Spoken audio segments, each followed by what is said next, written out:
Defining Duke, an Xbox podcast, is brought to you by, well, you. If you want to learn how to support the show, go to patreon.com/laststandmedia.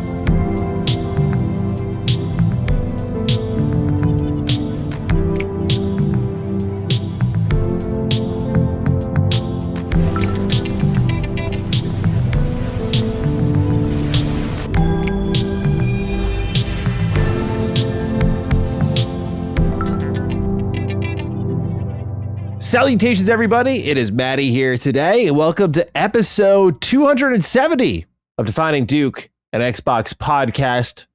We're all safe. The bad news is about PlayStation this week, it seems. Brad dropped a time bomb for someone else. Today, as always, I'm joined by Lord Cognito, who's wearing a hat.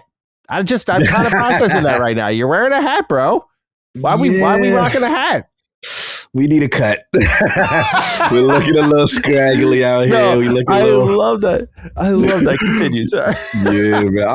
It's funny. I'm self-conscious about it. I don't like when my hair grows out. I can't stand it. So it's just like, for me, I'm used to very, buzz cut low, clean cut. That's coward, clean cut coward. That's what I like. And so when I get, this is a lot already. And then when this grows out, I'm just like, this is too much. So we're in hat territory because my barber, he's running these little missions right now. He's doing his side quests until I can find him. And we're going to try to make that happen. But yeah, man, just hanging in, man. As you know, we talked, offline, and it's been a brutal week. Brutal. Yeah. And so I mean, first of all, shout out to my friend, one of my best friends who actually became my cousin. My man Core, aka in the community known him as Black Magic. He's been in many a party chat back in the day, and he went to E3 with me. I took him to E3 in 2017, and so pretty much the long and short of it is his mom passed away, and the brutal part about it is that, I was very close to his mom. He was my next door neighbor. Picture your next door neighbor becoming your best friend. And then you guys grow up together. I'm talking about from the toys, the G.I. Joes, and the Transformers, the video games. You do everything together. And then his uncle marries my aunt, and we become cousins. That's sick. That's crazy, sick. Right? Yeah. Bro, it was just magical stuff. So like pretty much me and him has been like this, and his mom, I mean, she basically raised me, you know what I'm saying? So the level of closeness was super there. And this one hurt because they told me, it was cancerous and not much time. So I had to scramble over back to the BX, and it wasn't good. So the only thing I have solace is that as soon as I came in, she recognizes who I was. That's some really kind words to me that kind of broke me. And you just gotta appreciate life, brother. And I will say that, like, she helped me as far as, like, because of her situation. Remember, me and my phobia with MRIs, and I'm doing my cancer screening for early detection and stuff like that. One of my phobias is MRI. She was my motivation, because I was like, look, like, if you want to live, you got to do this, bro. You know what I'm saying? Kind of thing. And unfortunately, sometimes I can just speak for my community. Sometimes we're very hesitant to do these things. We're hesitant to get these screenings, to do these doctor annoying things that'll take out your day, but it could save your life. And yeah, man, this is one of the moments. So it's a rough week. I got that going on. It's GDC's been crazy. It's multiple game reviews. So I had to take the phone off for a bit and try to disconnect. And there's some things I just couldn't get out of because of GDC planning. But it's been a tough week, brother. I didn't even go home, job. I'm hanging on. I'm hanging. So if I'm B game right with the Dukes, you got to forgive me for a little B game this episode. I'm trying to pull it together. But I figured talking games and usually this stuff kind of makes me feel, but games has always been my escape, whenever difficult things happen and stuff like that. So yeah, man. But I appreciate you. I appreciate you holding me down while I was getting myself together before. No problem. Yeah. But I'm sorry about your friend, and of course I can certainly relate. It's been a week on my end too. Yeah, nothing's nearly as bad as what you had to go through, but it's been. Yeah, I'm tired, dude. Like I just bro. Yeah, mine's more industry level shit where I'm just like, I've bitched to you, so I'm not going to do it on camera. But yeah, it's just one of those things where I'm just like, I'm very tired of the process right now, and it's just very frustrating. So yeah, it's just like I'm just trying to find my way again. It just feels like you never really grow into something.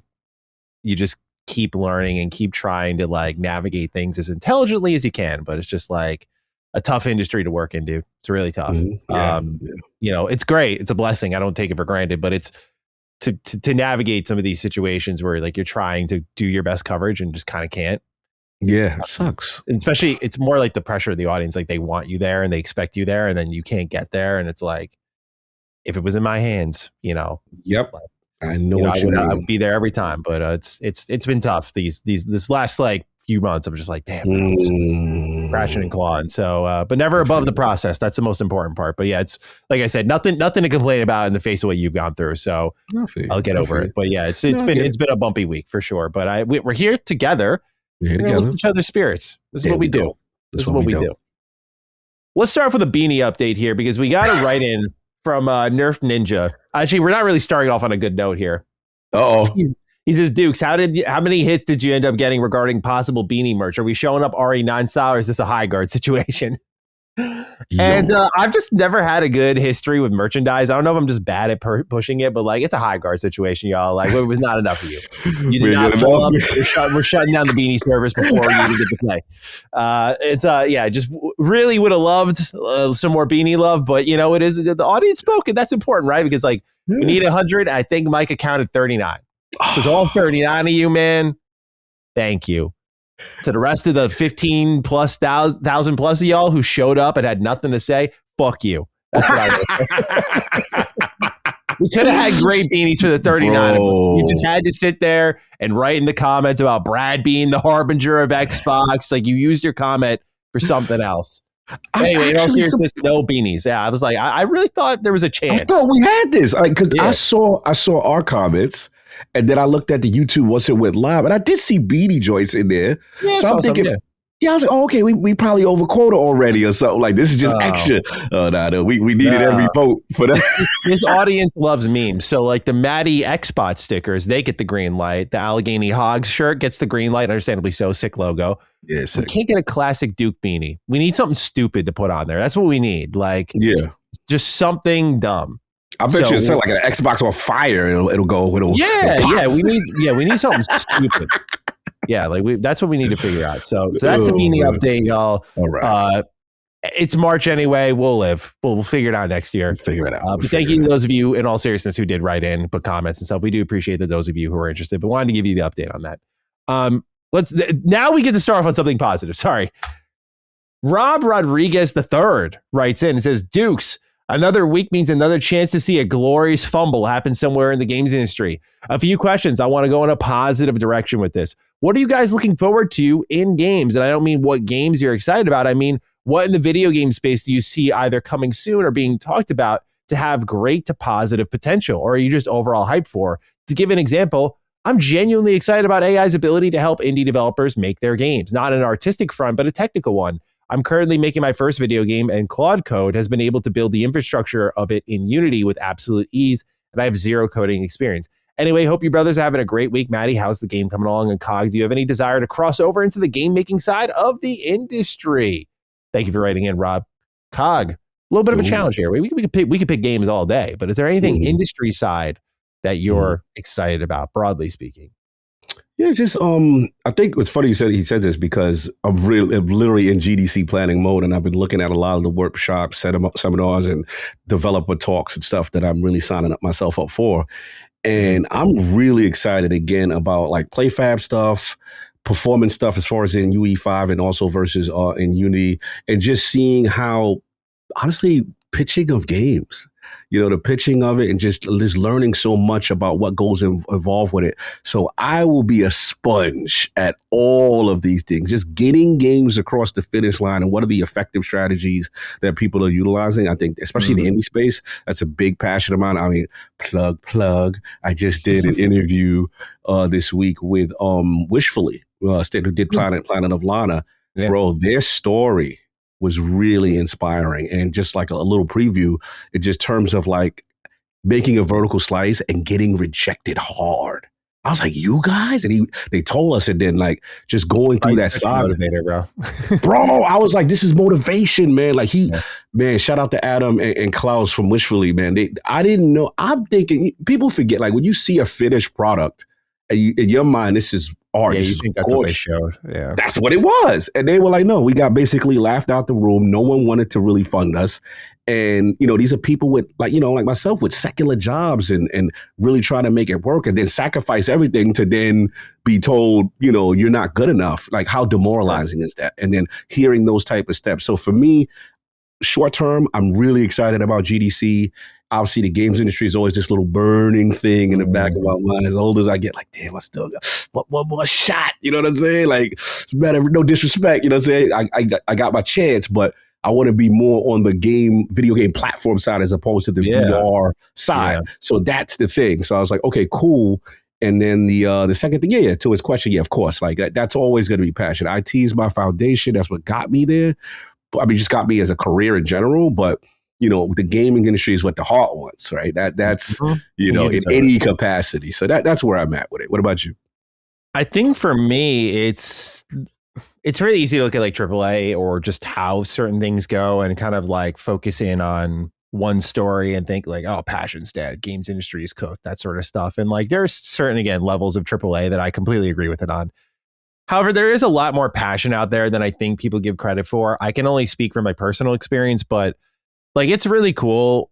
I talk about our game in passing only. Like, I don't market it. I don't tell people what the genre is because my mission statement to myself and our team is like, we're going to like give them something to actually chew on when the time comes to see it. It's not going to be a thing that I'm going to draw out across phases and crowdfund and shake them for money. Like, I'm not doing that. Like, I'm treating my audience like I would want to be treated. So I want to see like what this is in full. So I don't expect anyone to be interested to work on our game that hasn't been involved since the start or is a friend of a friend. That's a lot of how we grew our team.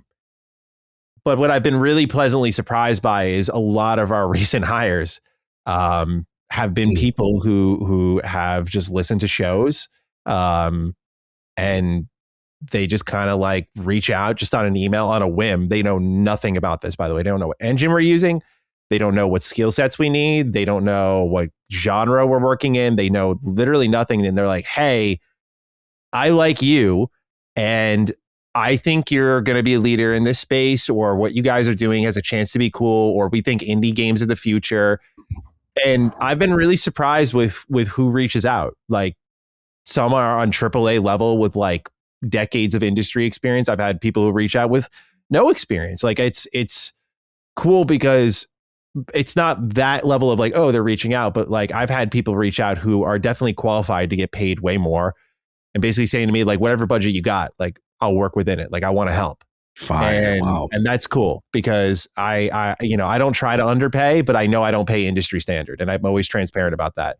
But there's a lot of passion for people to find work that they care about and to kind of find a place to nestle in where they just want to live that experience. And I think there is a level of getting to the cushy life in games development. Like, I do think there seems to be some of that, only because I'm starting to see AAA fall out and come to people like myself who are going like, yo, like, I want to work ground level again. Like, I want to be on the cutting on that floor with everyone, building something we don't know what it's going to turn into. It's different when you're working with probably AAA and like everyone's got their own department and they're cog in the machine feel. And if you all do your parts, you'll reach this goal of like what Crimson Desert. If you can't do that with an indie team, right? So to me, that's what really excites me about games right now, is that I get to see people who reach out, and it's not about money. And I have recognized currency and heart are a literal currency in their own way. Just that passion. It matters, because I've hired people who are not passionate, who don't give a fuck, and they've had to go because it's just not worked out, and it's shown in the work and it's shown in the output.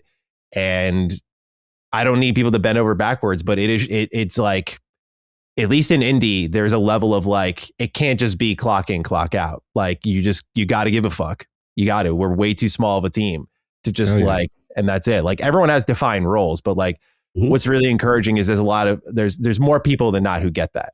And so that's what excites me, is that there's people who just want to be involved on that level. And so I think beyond that, it's then the eventual, like, what could this turn into? Like, I know what video making is for me.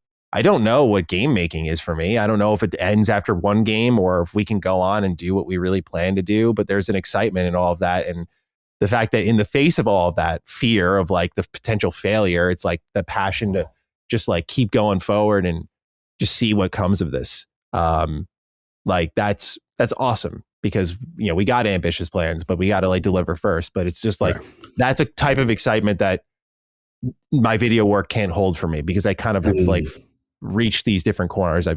I say it's not as like I've hit certain interview targets that I've always dreamt of. I've reviewed games. I've been in that process. I've gone to the preview events, and I want to continue to do all three of those things. But now I want to, like, I'm in the shadows on game development, and there's decades worth of stuff I need to learn. And that's exciting. So I want to hang with it, but that's what keeps me going. It's just like that constant learning. And especially as like misinformation grows and whatnot, it's become extremely helpful to learn about this process, because I didn't expect when I first started this how much the two would kind of merge together.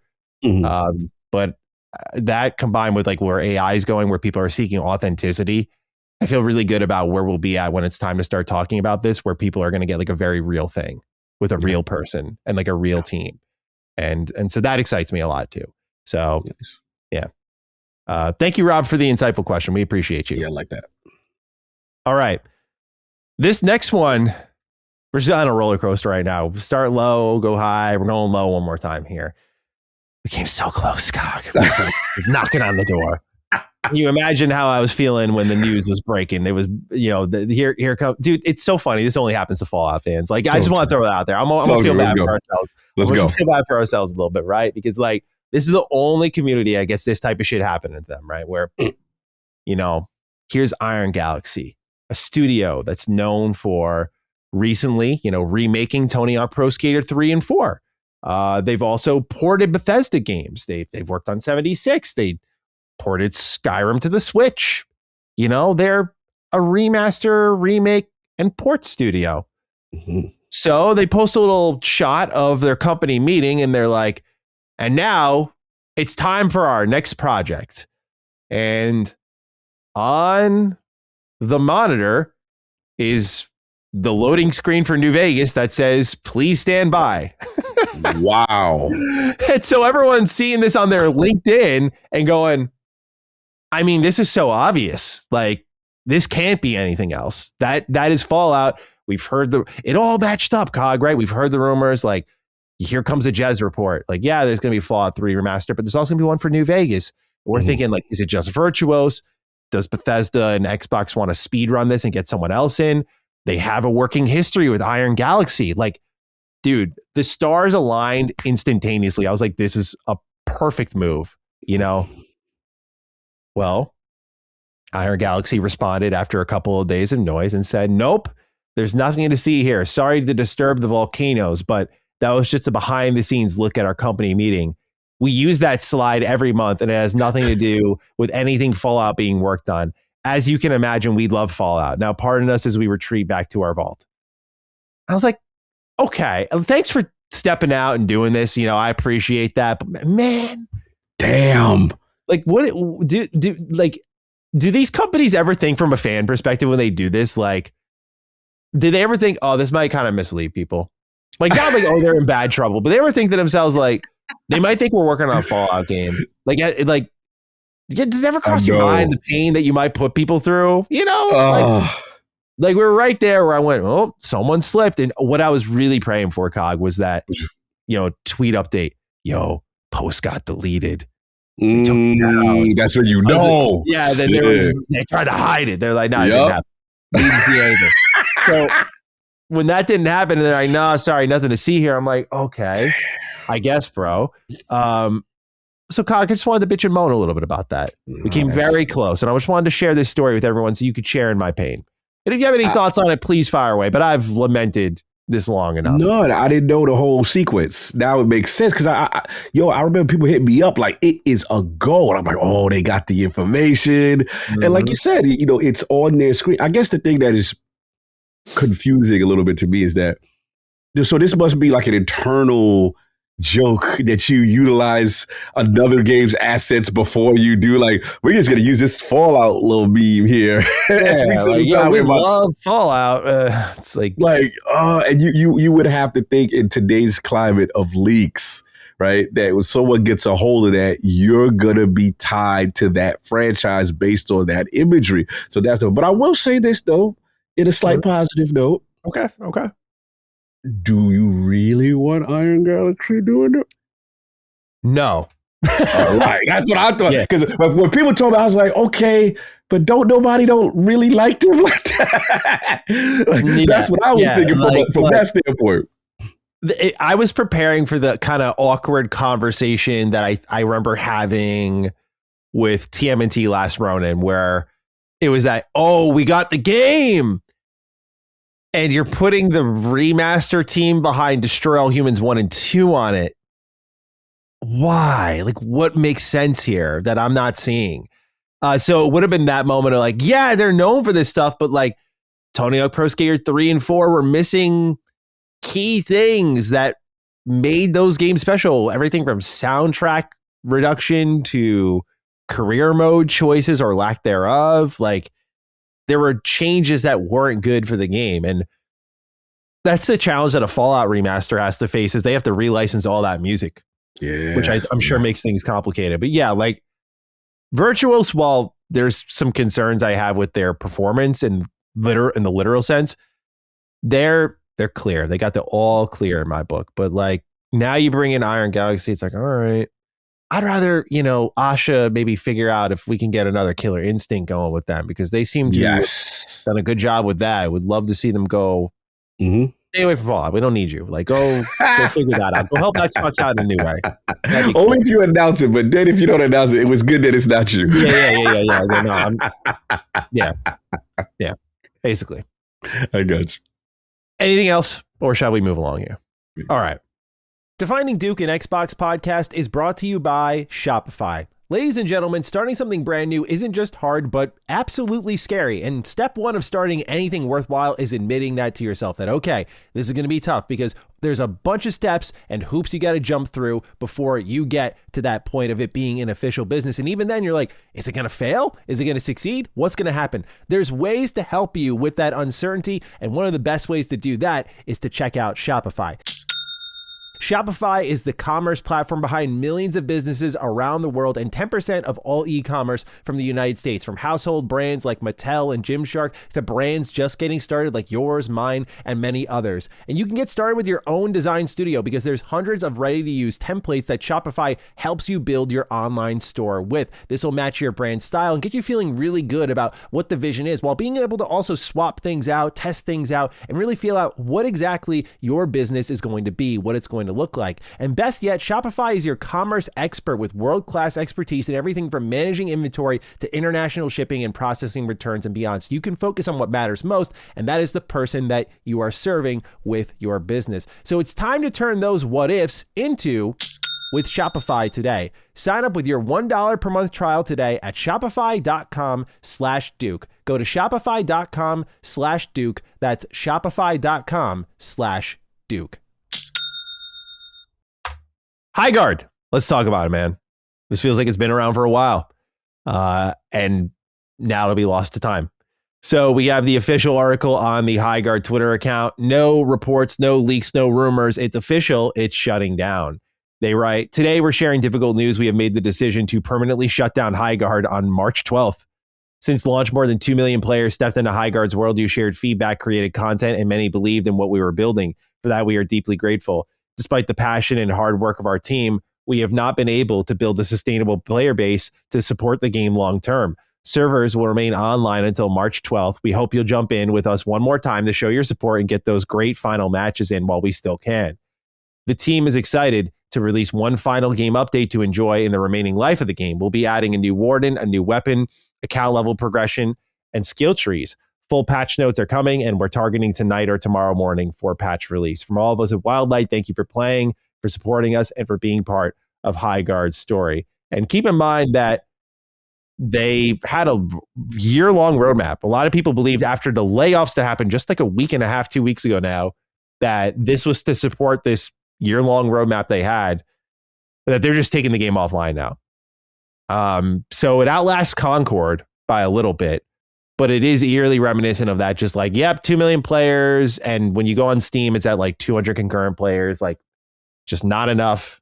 We're just taking this thing down. We don't see a future in this one. And given Tencent's funding of it, you have to imagine there was a like player retention clause or something for them to continue funding. Like, here's the money to finish it. And then if we want more money to support it after launch, like whatever millions of dollars you need, you have to be hitting this player clip. Otherwise, we're not spending money to help you turn it around.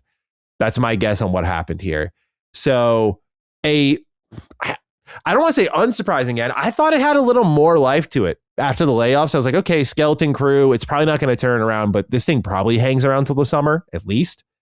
But dude, we're in such a boomer bust environment. I'm curious what you think as a multiplayer guy as well. Like the free to play model, we're seeing Arc Raiders 40, Marathons going 40. Like we're starting to see a bringing back of like, you got to pay to get in.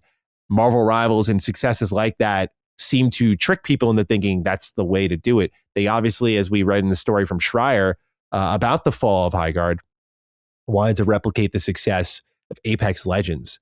But that's an near impossible success to replicate because that was done back in 2019, and the industry has moved on so much since then. So Cog, I pass it to you. Any thoughts on now Highguard shutting down just a little bit over a month after launch? It's like you said, were we surprised that this fate could happen? No, but to me, it's just like a sad cautionary tale with the oversaturation of live service. And again, it screams to the point. Not only do you have the plan and the roadmap, the launch is so critical. It really is. And the major red flag for me was there was no server slam kind of event. There was no open beta kind of event. There was no moment to say, before you hit launch, here are the pain points that we as a community feel about your game, right? And the problem is, unfortunately, we have devs that have a high pedigree that, like you said, came out during Apex Legends when the market is less saturated. You can make a quality product, shadow drop it, and be fine for the most part because it wasn't as much competition. I've got my Destiny shirt on today. Destiny, I must admit, the first one was very fortunate in the sense that it wasn't as competitive of live service space at that time. So yeah, you had Call of Duty, but there was nothing like Destiny, and it was able to launch with a fairly mediocre product, right, at launch and elevate, and the evolution of it. So yeah, this is brutal. I praise them for the adding the additional mode past the 3v3, but it was too little too late. We went on ad nauseum about, the Jeff Keighley involvement, and I see people are brutal. They're pulling up his tweets. Like, I had a tweet reply to him that's gaining traction. I literally responded to him when he said, like, yo, I'll be apologizing to me. And I said, legacy moment. That's all I said, because I was like, yo, this is going to be it for you, bro. And all these, I'm just suddenly that tweet is getting liked to infinity. It's getting a ton of replies, and people are like, "Yeah, legacy moment for sure." Like, it's crazy, bro. People are coming back for him. They are. I mean, I remember he popped off. We both said it. We were like, "Okay, this better be that, right?" Based on how you're talking. And again, I think it's a cautionary tale for him as far as, listen, I'm never going to sit there and say, none of us don't have friends, and if your homie got a game and everyone, if you're in this situation, Jeff Keighley, miss me with 1,000% purity stuff. Everyone will help a friend on some level. But I think what has happened here is that, again, it was the gift and the cursed. We talked about it, right? Which is, you get the initial exposure for being in this spot that maybe you didn't deserve to be in specifically, but it should have been just a show and been fine, and you got the bump, and now, people are going to come in with an extra scrutinous eye, like, oh, really? That kind of thing. So you got that aspect of it. And, then we saw what happened once it, it released. But yeah, I just feel bad for for Wildlight, and just in general that team, because the talent is there in that team, and I actually like some of the concepts with the raid and stuff like that. Yeah. But again, too big a map, too many moments of nothing happening, I felt between, and then ultimately just we are where we are now. And the last thing I'll say is this: I have to be fair. There were a lot of people who were very defensive of Highguard, and look, I'm one to say, if you go play a game and you have the benefit of the developer saying, hey, do this, do that. Hey, I don't like, you're lost. I don't understand it. And you have someone right there, shotgun, right?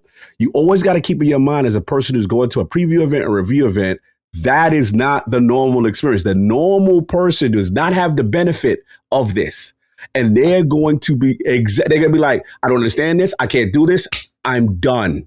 You know what I'm saying? And that's the thing. So I saw a lot of people extremely defensive of this game.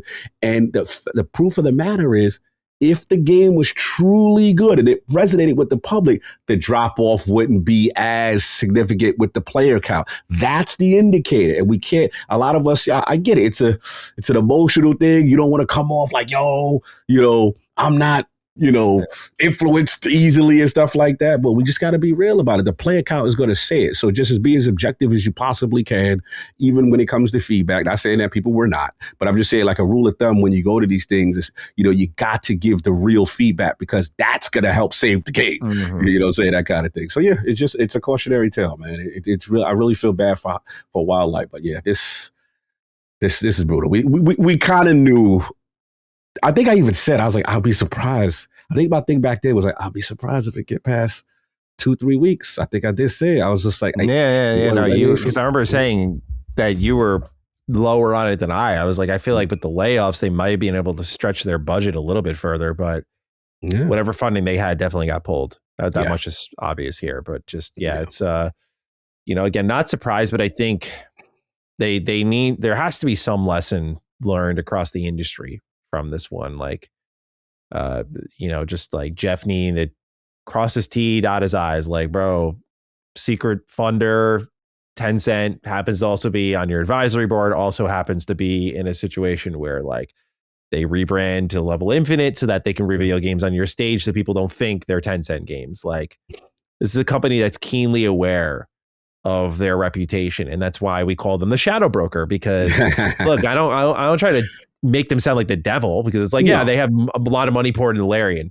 Larian's doing just fine. So I don't try to demonize them completely, but like, they're also keenly aware that when they have their name attached to something, there is some sort of negative impact. And I think, like, all of this combined with also there's a little bit of toxic positivity that we see within the team. There's been a lot of, like, reflections that these ex-employees have shared online from everything like, the community has come after us. And I'm like, okay, they're blaming us, to one of their level designers saying, in my opinion, like, the game was too sweaty. And I'm just like, some of the most popular games are very sweaty. Counter-Strike is one of the most played games every day. Like, that makes no difference if the game is good. It's just, I've not seen any true learnings yet. And I only hope that we're not just going to, I say it with optimism, like, I hope we don't do this, but I fully expect us to repeat the failure.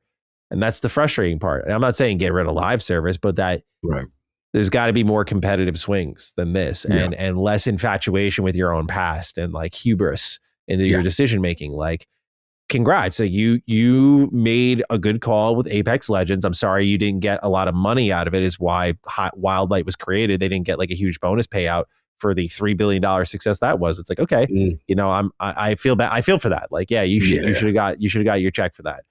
So you go off and you do your own thing, and you want to have your get back, but, like, you got to have patience for that stuff. You can't get into it for that cash, dude. You just can't. Like, it's a business at the end of the day, sure, but you can't get into it just hoping to get your licks back on that. Like, you gotta work and build something worth caring about. The fact that we read the Jason Schreier story and we learned, like, oh yeah, we were gonna do like, they were thinking about building a single player story after this. I'm like, this is a team that truly looked at Overwatch and learned nothing.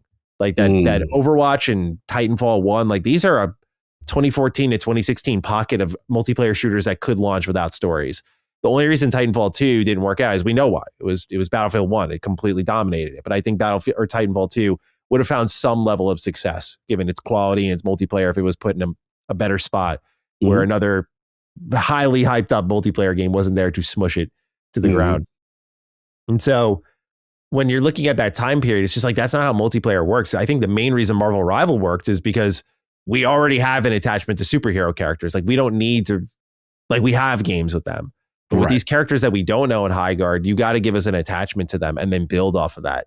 And I'm not saying they had to go make a single player game. They could have made a co-op game even, but like these developers really need to focus on characters and world building because it is what gives people the attachment to care about, you know, playing as these other characters in these multiplayer modes. I mean, even Capcom struggle with it. Like one of their rare failures was Artiverse, right? Like they brought all the Resident Evil heroes out for that one. And it's like, oh, this is going to be a huge one. Like Mr. X is here, Ada's here, you know, Leon's here, everyone's here. Like it's going to be sick.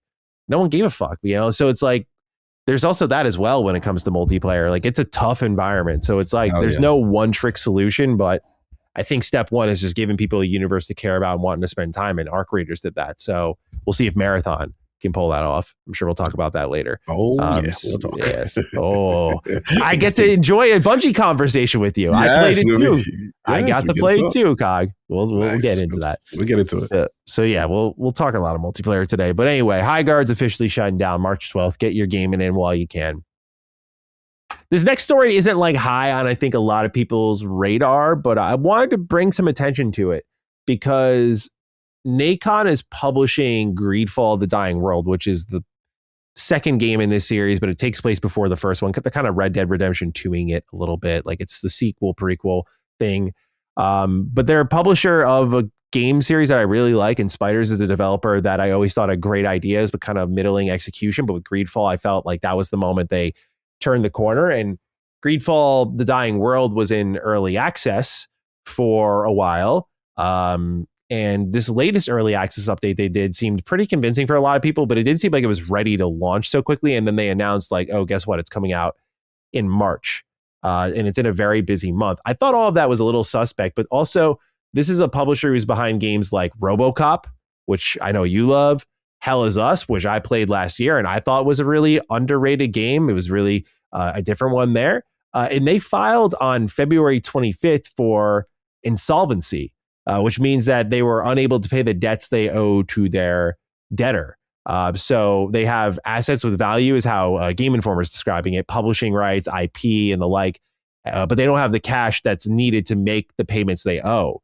And so when I think about that combined with suddenly here comes Greedfall, which seems like it might not be ready, I wonder if they're trying to get some cash going and be like, yeah, you just get out there, get us some money. I hope that's not the case, but I bring all this up because Nacon was going to do their Connect event March 4th, which was going to show what was coming up for all of their games.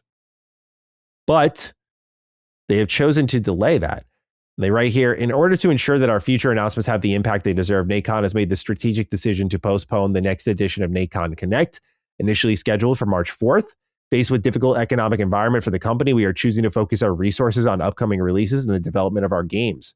This period will allow us to polish our projects and prepare for a new Nacon Connect to be held in May, which will showcase the work of our studios in the best possible way. Until then, numerous communications will take place to support games like Greedfall: The Dying World, Dragonkin: The Banished, Cthulhu: The Cosmic Abyss, and many others. And so that's what's going on with Nacon. Again, I know this isn't a publisher like really on people's radar, but they do, as I just listed there, Greedfall, RoboCop, Hell Is Us, like they got some sneaky AA games in there that are really good to great even. And I think it's worth paying attention to what they're doing here because there's a lot of games at risk. So we'll see if they can dig themselves out of their financial environment here. But I wanted to pass this one on to the Duke audience here. Cog, do you have any thoughts on this? Yeah, no, I've been paying attention to Nacon, lately. And like I said, RoboCop and a couple other games came up. I remember that Hell Is Us Brad put me on. I was like, ooh, that sounds really cool. So they had I'm a fan of AA in that space because I feel like they're punching above their weight. They're not at the AAA level, but there's so much potential there. The thing I do worry though is that I always am concerned when AA does like showcases. Because I guess for myself, not as a gamer, yes, I love that you're thinking about, you have a plethora of stuff to show me, but I'm just worried about, corporate cog is worried about the cost of you doing this. How much is that for you to put this together as opposed to using PR companies to disseminate the message, kind of thing? Have you gotten too big too fast to be like, we're doing showcases? And again, I don't know their books, I don't know their numbers, but it's just something that I always think in the back of my mind whenever I see like a AA or a fringe company execute these kind of things. Does this kind of put you in trouble now when we know, now you're making statements, hey, the difficult economic conditions, and now you're talking about solvency. So yeah, I do worry about that. But I'm pulling for them, man, because I do feel they have a lot to offer in this space. And I feel like they have a good eye on a lot of selection as far as IP and stuff like that. So we'll see what happens, man. But yeah, I'm glad you told me about this. 100%. This next one's also a little bit interesting because this whole situation surrounding WB Games is also, I don't think, talked about enough. So I kind of wanted to lead with this as well. This is an article by, gamesindustry.biz. They write, Netflix CEO Ted Sarandon. How the fuck do you say this guy's name? Sarandon? Yeah, that's a weird. I'm sorry. I actually realized now. I'm like, I don't know who the fuck the Netflix CEO is. I knew his first name was Ted because he was Sarandon. Mm-hmm. Yeah, I just realized now though. I was like, I saw him in an episode of The Studio, funny show. I'm like, oh, what the fuck is his last name? Okay, anyway, Netflix CEO Ted Sarandon has told Bloomberg that the deal under which Paramount outbid his firm control of Warner Bros. Includes its storied gaming division is, quote, dependent on a lot of cost cutting, end quote, which he said would take place following the deal's completion. Quote, we were in the books of Warner Bros. And the biggest cost centers are people in production, he said in an interview. There will be cuts in excess of $16 billion. They are telling people who lend them the money that's going to happen in 18 months or so, end quote. This suggests that the company's games division will be under scrutiny for cost saving along with the firm's film, TV, and other assets. Warner Bros. Is the home to Rocksteady, TT Games, Avalanche Software, and mobile studios. Netflix pulled out of the running to buy Warner Bros. Last week after Paramount raised its offer to $31 per share in an all-cash deal for the entire organization. Netflix had previously agreed to an offer of $27.75 in cash and $4.50 in Netflix common stock for each share of Warner Bros. Common stock, but only for its film studio, streaming businesses, and games division. Netflix's share price declined steadily after the offer was announced, but leapt back up after following the announcement. It was withdrawing from the process and banking on a $2.8 billion breakup fee paid by Paramount. In our previous analysis of the Warner Bros. Sale, the broad consensus was that Paramount would be the better home for the game studios, given Netflix's withdrawal from console games, and the firm's statement that the studios were, quote, a relatively minor part of the transaction, end quote. Now there are widespread concerns across the Warner Bros. Business about how Paramount will seek to consolidate its purchase once the deal clears. Sarandon had said the deal, quote, should be highly scrutinized the way I'm glad that ours was highly scrutinized, end quote, referring to his testimony before the U.S. Senate over competition concerns. Paramount CEO David Ellison's father, whose personal fortune was pledged to support the acquisition, is a close friend of Donald Trump and the White House, is believed to support the deal, but it will be reviewed by regulators in our jurisdictions, including California and the EU. Prior to the Paramount deal, Warner Bros. Said it would refocus on 4 key IP in Harry Potter, Game of Thrones, Mortal Kombat, and DC Comics after a period of the games division was substantially underperforming. And from there, they went under a big reworking, shut down Monolith, Warner Bros. San Diego, David Zaslav was out, et cetera, et cetera. So when you read all this, Cog, Paramount will be the home of WB Games. Do we feel any better about that? Paramount likes Ninja Turtle games, like they, yes, they do like Ninja Turtle games, so they understand games, but Cog, hit me with it. Look, my initial instinct is I do prefer them over Netflix. The reason why I do prefer them over Netflix is Netflix has not shown me any indication they don't care at all. At all. Like, bro, they was like, oh yeah, we bought that. That includes that too. Mm-hmm. Oh, yeah. Like once I heard that kind of energy, I was just like, oh, you don't value the gaming division at all. And I was concerned because of how aggressive they've been in the sports space. When I look at the boxing events, you look at, so many now exclusive things on Netflix. Netflix is getting big as far as exclusive content. And I was concerned that if they did try to shine an eye on the game division and retain it, that they would try to play cloud streaming games. Don't like again. The extreme version of my fear would be what Stadia tried to do. No console required. You know what I'm saying? Yeah. This is the way you do it. And again, that stream, they may not have done that. But I have to admit, I was worried, for a platform that is primarily you stream to this device that has millions and millions of subscribers, or billions, whatever the number is. That is something, I was a little concerned about. Now, Paramount is just like, okay, it does feel like it could be better for the game studios portion. But then again, now, it's funny, the guy who loses out the deal is like, yeah, they going to be under scrutiny now too. Look at them. We're going to see they going to be cutting stuff too. Like, you can tell the sour grapes energy that's coming off them in these talks. It's fun because I get it. They did you dirty in your mind. And now you like, go ahead, government, go through their books, go check them out, go see what's going on. So that's how I perceive this stuff. But it is interesting to see how are they going to really value or devalue the gaming division. Again, all we care about is, these IPs, these beloved IPs, and the way Warner Brothers described it, right? The key IPs, Harry Potter, Game of Thrones, Mortal Kombat, DC Comics. We want DC games. We want Mortal Kombat. I want Ed Boon to be making stuff. Game of Thrones is huge. Should have been that game. There should have been many games during the height of their heyday, in my opinion. And Harry Potter, we saw what Harry Potter does when he's outside with a quality game. That game destroyed everything in 1 year. So I'm pulling for them. I'm hoping if it finalizes with Paramount that they do something with it, or worst case scenario, maybe they, spin one of these joints off. So we'll see. We're still not in the clear yet. All I care is about the sustainability of the game studios. That's really, because these are very powerful game studios with very substantial IPs. Could you imagine a world where NetherRealm is going? Like, bro, that's scary to me. Like, I don't want to, even envision that kind of stuff. So that's where I'm at. A little more hopeful than Netflix, but let's see. You know what I'm saying? Yeah. Where you at?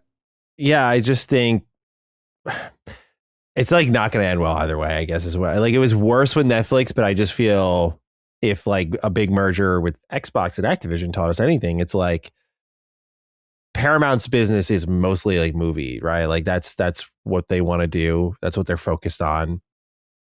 And so, I mean, I know they have probably a desire to leverage IP into games. Like they're the ones who are behind the Sonic movies, for example. But like, I just don't see this being a focus for them. And I feel bad for those teams because, it's funny because like now we're getting like TT Games looks like they're making like a masterful Lego game, right? Like we're finally there. Like Skywalker Saga was great, but like we're finally at this point where it's like, oh, they're doing like new gameplay style, new open world style. Like, oh, this is next level shit. And it'll be just like their luck to just get that figured out. It's like, yeah, we don't really need this part of the business. Not because, again, like they did bad or anything like that, but it's like, yeah, your little games business, you do your little games. So I don't see this, like, at least a game company buying a game company makes sense to me, but a movie company buying a movie thing with games attached, I'm like, well, what's Paramount going to do with this shit? What was Netflix going to do with this shit? So, I imagine there's still going to be a lot of lobbying against this and trying to get this deal canceled. We'll see, because it is arguably more significant, I think, that Paramount and WB are merging than it to me was with Netflix. At least with Netflix, I kind of saw the vision. Right. This is because I'm like, oh, they're gonna cut them out of theaters and embolden their streaming service. Right. With Paramount, I'm just like, okay, you just control. It's like Xbox and Activision. I'm like, okay, you just have like megatons. Like, thank you for calling that out. Thank you for calling out, because that's all I've been saying when it came to when I was getting the Lord acquisition stuff, is because it happens all the time, and this is egregious. Like, this is literally all of movies. Like, literally, you really think it's like Warner Brothers? I'm sitting in a theater and I see one of these two logos all the time. But what I'm saying? So it's just funny to me what the gamer side was picking and the gamers were picking and choosing. Some gamers were picking and choosing about how awful consolidation is. And I'm just sitting there like, oh, really? Like, where was you when this happened? And where was you when that happened? Kind of thing. But I'm glad you said that. But no, all jokes aside, you are right. And it is one of those things. I will give you that. The only thing, from a consolidation standpoint, I felt like, even though, I'm not a fan of the Netflix thing all the way, from a gaming standpoint, I did understand what they were trying to do. They were like, okay, you gonna come over here and you gonna ingest the material here. So yeah, I think listen, you got strong points, man. It's the devil you know versus the devil you know. Who's going to do what? Are they really going to take gaming into consideration? I think it does. As a person who's very optimistic, sometimes like I have to be real. Like they may not still care about that joint either, or the Paramount side. So we got to see. We got to see, man. Well, in the meantime, Cog, Doom: The Dark Ages. Let's talk a little bit about its DLC, because I thought some comments here from Hugo Martin, the director of the game, were quite interesting. He said on the Slayers Club live stream, quote, "It's massive. Look, guys, I know it's been ultimately a while since we shipped the main game and you're waiting for the DLC, but just know that it's freaking huge. It's basically like a sequel. I mean, that's what it feels like. It's just ginormous," end quote here. In addition to what feels like DLC, it's larger in scope. Martin also mentioned that the expansion is nothing like the main Dark Ages campaign, hinting that the team will be heading in a fairly different direction with its upcoming add-on. This is written by Pure Xbox. So I just wanted to throw that out there because, yeah, dude, like what did I think this is like we're nearing a year since this thing came out, and I'm like, yeah, it was supposed to get DLC, wasn't it? That was part of like the whole Bethesda FTC leak. So it's very interesting to see how ambitious they're going to swing with this one, because I kind of thought they were going to lay it down after this and be like, all right, again, because like once you finish Dark Ages, I feel like we all had I could be wrong, but I felt a spiritual connection with a lot of the Doom fans, and I was talking to them and saying like, feels like we're done here. Like, feels like this is it. Like there's been enough here. So I'm surprised to see them swinging this hard. Maybe this is their goodbye letter. I mean, hey, look, it has done some really great DLC with, say, Eternal. A lot of people love what they did with that, which they called the conclusion. People even raved about the story for that. So I'll be interested to see what they do for Dark Ages this year. But after this, again, I'm very, very interested, very keen. What do they do next? Do they have one more Doom game in them, or do they go to a new IP? But Cog, your thoughts on anything here with Doom: The Dark Ages DLC? For me, I'm not really interested, because I didn't find Doom: The Dark Ages like particularly. It was fine, like is what I would define it as. But it was also like very easy, and it squeezed in mechanics that I don't think need to be in a Doom game. So I had what seemed to be a slightly outlying opinion on it, but I didn't dislike it. But I'm not hungering for more on it. But I'm curious what you thought. I'm actually surprised. The reason being is that not that first of all, the announcement took so long, right? That's number one. Because I forgot, damn, like, oh, this has been a year. I remember we were covering it, right? But I'm actually surprised and I thought you'd be more excited because there seemed to be alluding to a tonal shift. And that was one of your complaints. And you're not alone. I saw people say, look, I wanted it more like Returnal, and I wanted it more like, or, this one. And the vibe I'm getting is like, yo, we're going to do a shift. And if that's the case, what if it's like one of your joints? You know what I'm saying? What if it's going back to the Doom for You type energy? Would that excite you?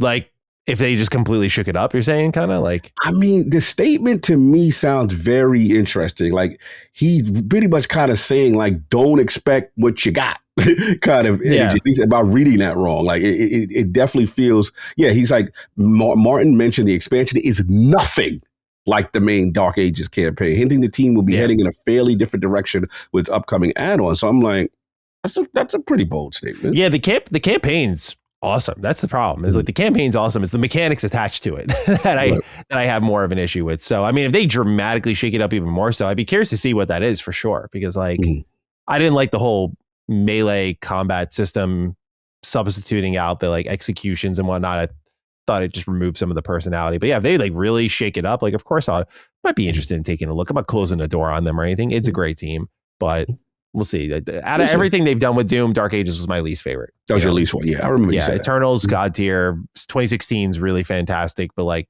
Dark Ages is just... You had it in a bit there. It's good. It's good. It's good. Yeah, it's not like, oh my God. People think I hate it because of that, but it's good. Yeah. Like I don't regret playing it, but I played it, beat it, reviewed it positively, and uninstalled it. Like it was just not a factor in my top 10 game of the year. I was like, it was a good game. It's good. That's it. You got your enjoyment on, moved on. Yeah, when I'm on my deathbed, I'm not going to be thinking about it though. That's all I'm saying. That time we had that. What kind of done with that? It was I'm not going to be there. I'm saying I'm not going to be thinking there. Like, what kind of done with those extra 15 hours? Gotcha. Not going to be no regrets. No regrets. Fair enough. Speaking of surprise updates and whatnot, though, Halo Master Chief Collection gets a surprise update. Just every now and again, Halo Studios just pops up and they're like, hey, we did something with this, by the way. Don't want to oversell it, but still wanted to put it out here so you all are aware of it. I'm going to read this article here by Pure Xbox. They write, Halo Master Chief Collection has gotten a surprise update this week on Xbox and PC, with the team at Halo Studios focusing on an upgrade to the game's exchange feature in February 2026. The exchange is a post-launch MCC feature where players can earn Spartan points to grab gear customization. And with this new update, almost all of the available exchange content will be available to grab in perpetuity. Basically, most of the gear in the exchange is now available to grab with no time limits. There's no more like FOMO attached to it. They say the implementation of the exchange gave players a new way to unlock gear, play the game, earn Spartan points, redeem said points for sweet unlocks. Effective today, almost all of the available exchange content will be available to grab in perpetuity. That means that if there's something in the exchange that you've always wanted, there's a good chance it's now there waiting for you. The team does note that the few remaining limited drops will crop up on a quarterly rotation, so you'll have to keep an eye out for those if that's what you're still after and that's not available right now in the exchange system. And this brings up a funny talking point for me, is that when it comes to these like time drops and stuff and kind of drip feeding content, I feel like one of these companies is going to have a rude awakening where it's like, you should have just waited, because they eventually just give you it all at once. They eventually give up and go like, all right, you guys aren't waiting for it anymore. Here you go. I think of Avengers, right? Avengers was like piecemealing you all these cosmetics. And then eventually they were like, you don't even have to pay for it. We're just giving it to you now. We're shutting things down. Like, here you go.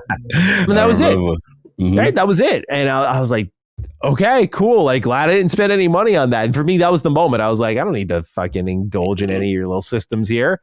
And here they go again. They're like, here you go. In case you've been waiting for anything, like we never really got rid of it. It's just it's been here waiting for you on the back burner. And so now we're going to bring it out. So I'm curious what you think about this MCC update, if anything at all.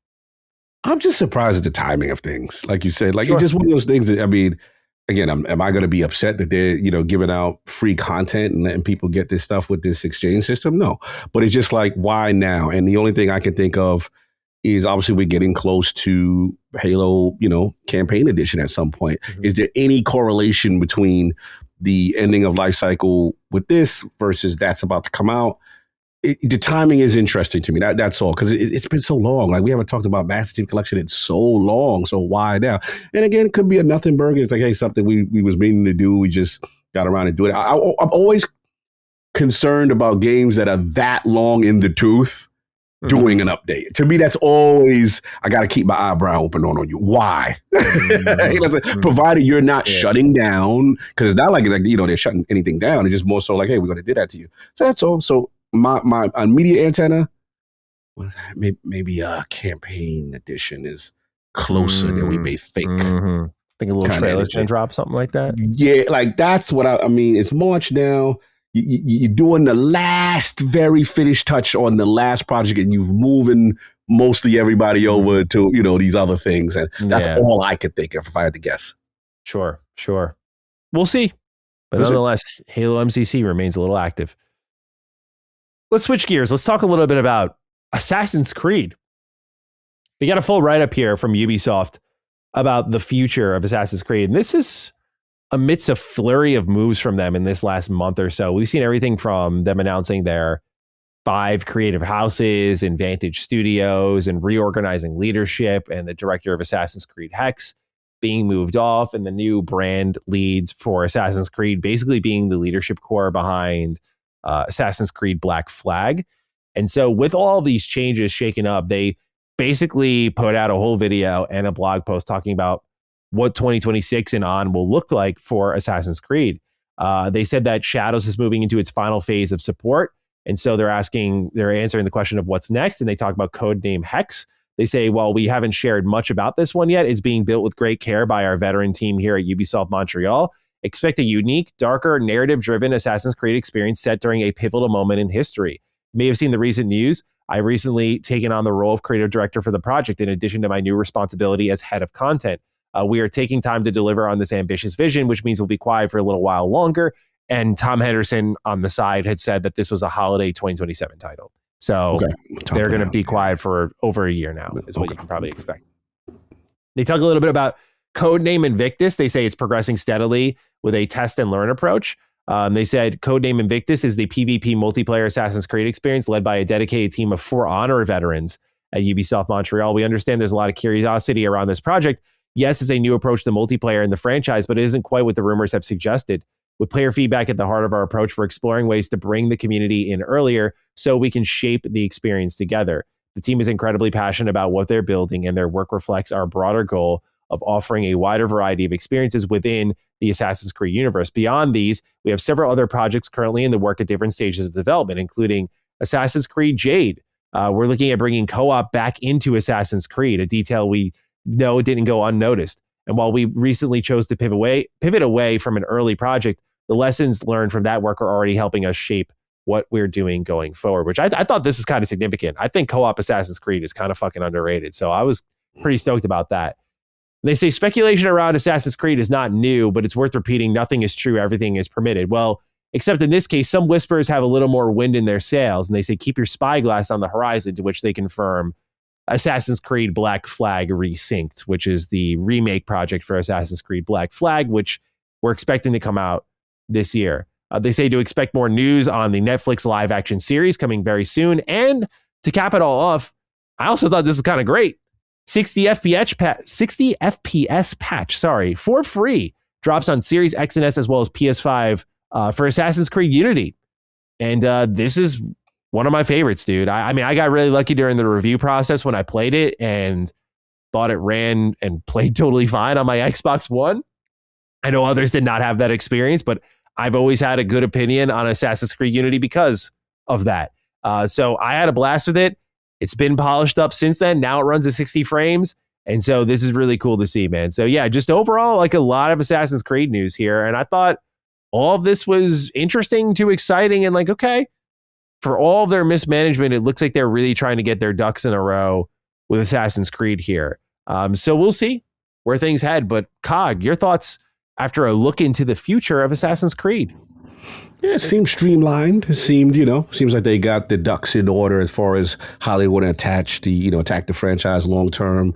I do like the idea of them not giving up on co-op Assassin's Creed. Obviously, Unity, I know you have affinity for it. I have an affinity for it, especially because of the fact legit me and Addict's friendship started because of that damn game.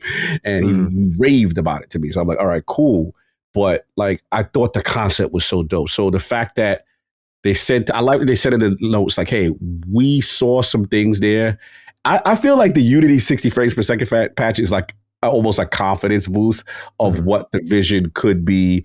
And then now they reimagine it. And now they take the learnings and stuff from it and kind of evolve it.